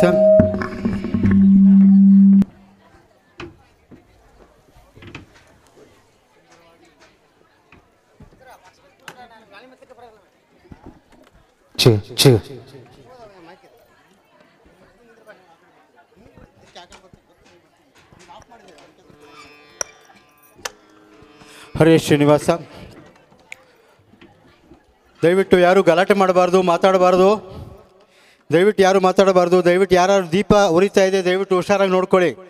ದಯವಿಟ್ಟು ದೀಪ ಉರಿತಾ ಇರೋದನ್ನು ದಯವಿಟ್ಟು ನೋಡ್ಕೋಬೇಕು, ಹುಷಾರಾಗಿ ನೋಡ್ಕೋಬೇಕು. ದಯವಿಟ್ಟು ಕೆಳಗಡೆ ಕಾರ್ಪೆಟ್ ಇದೆ ಅಮ್ಮ, ದಯವಿಟ್ಟು ಮಾತಾಡಬೇಡಿಮ್ಮ. ರಾಘವೇಂದ್ರ ಸಪ್ತಾಹದ 5ನೇ ದಿವಸದ ಇಂದಿನ ಮತ್ತೊಂದು ಮುಖ್ಯ ಕಾರ್ಯಕ್ರಮ, ವೇದಿಕೆಯಲ್ಲಿ ನಡೆಯತಕ್ಕಂತಹ ಒಂದು ಕಾರ್ಯಕ್ರಮ.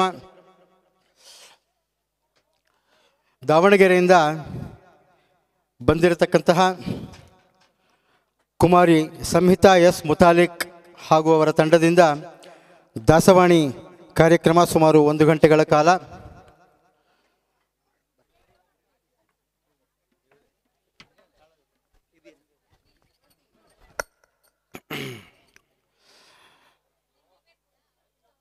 ಕುಮಾರಿ ಸಂಹಿತಾ ಮುತಾಲಿಕ್ ಅವರು ಪ್ರಸ್ತುತ 2ನೇ PUCಯಲ್ಲಿ ವ್ಯಾಸಂಗ ಮಾಡ್ತಾ ಇರತಕ್ಕಂತಹ ವಿದ್ಯಾರ್ಥಿ. ತಂದೆಯ ಹೆಸರು ಶ್ರೀಯುತ ಸಂಪನ್ ಮುತಾಲಿಕ್ ಹಾಗೂ ತಾಯಿ ಶ್ರೀಮತಿ ಅನುರಾಧ ಮುತಾಲಿಕ್. ದಾವಣಗೆರೆಯ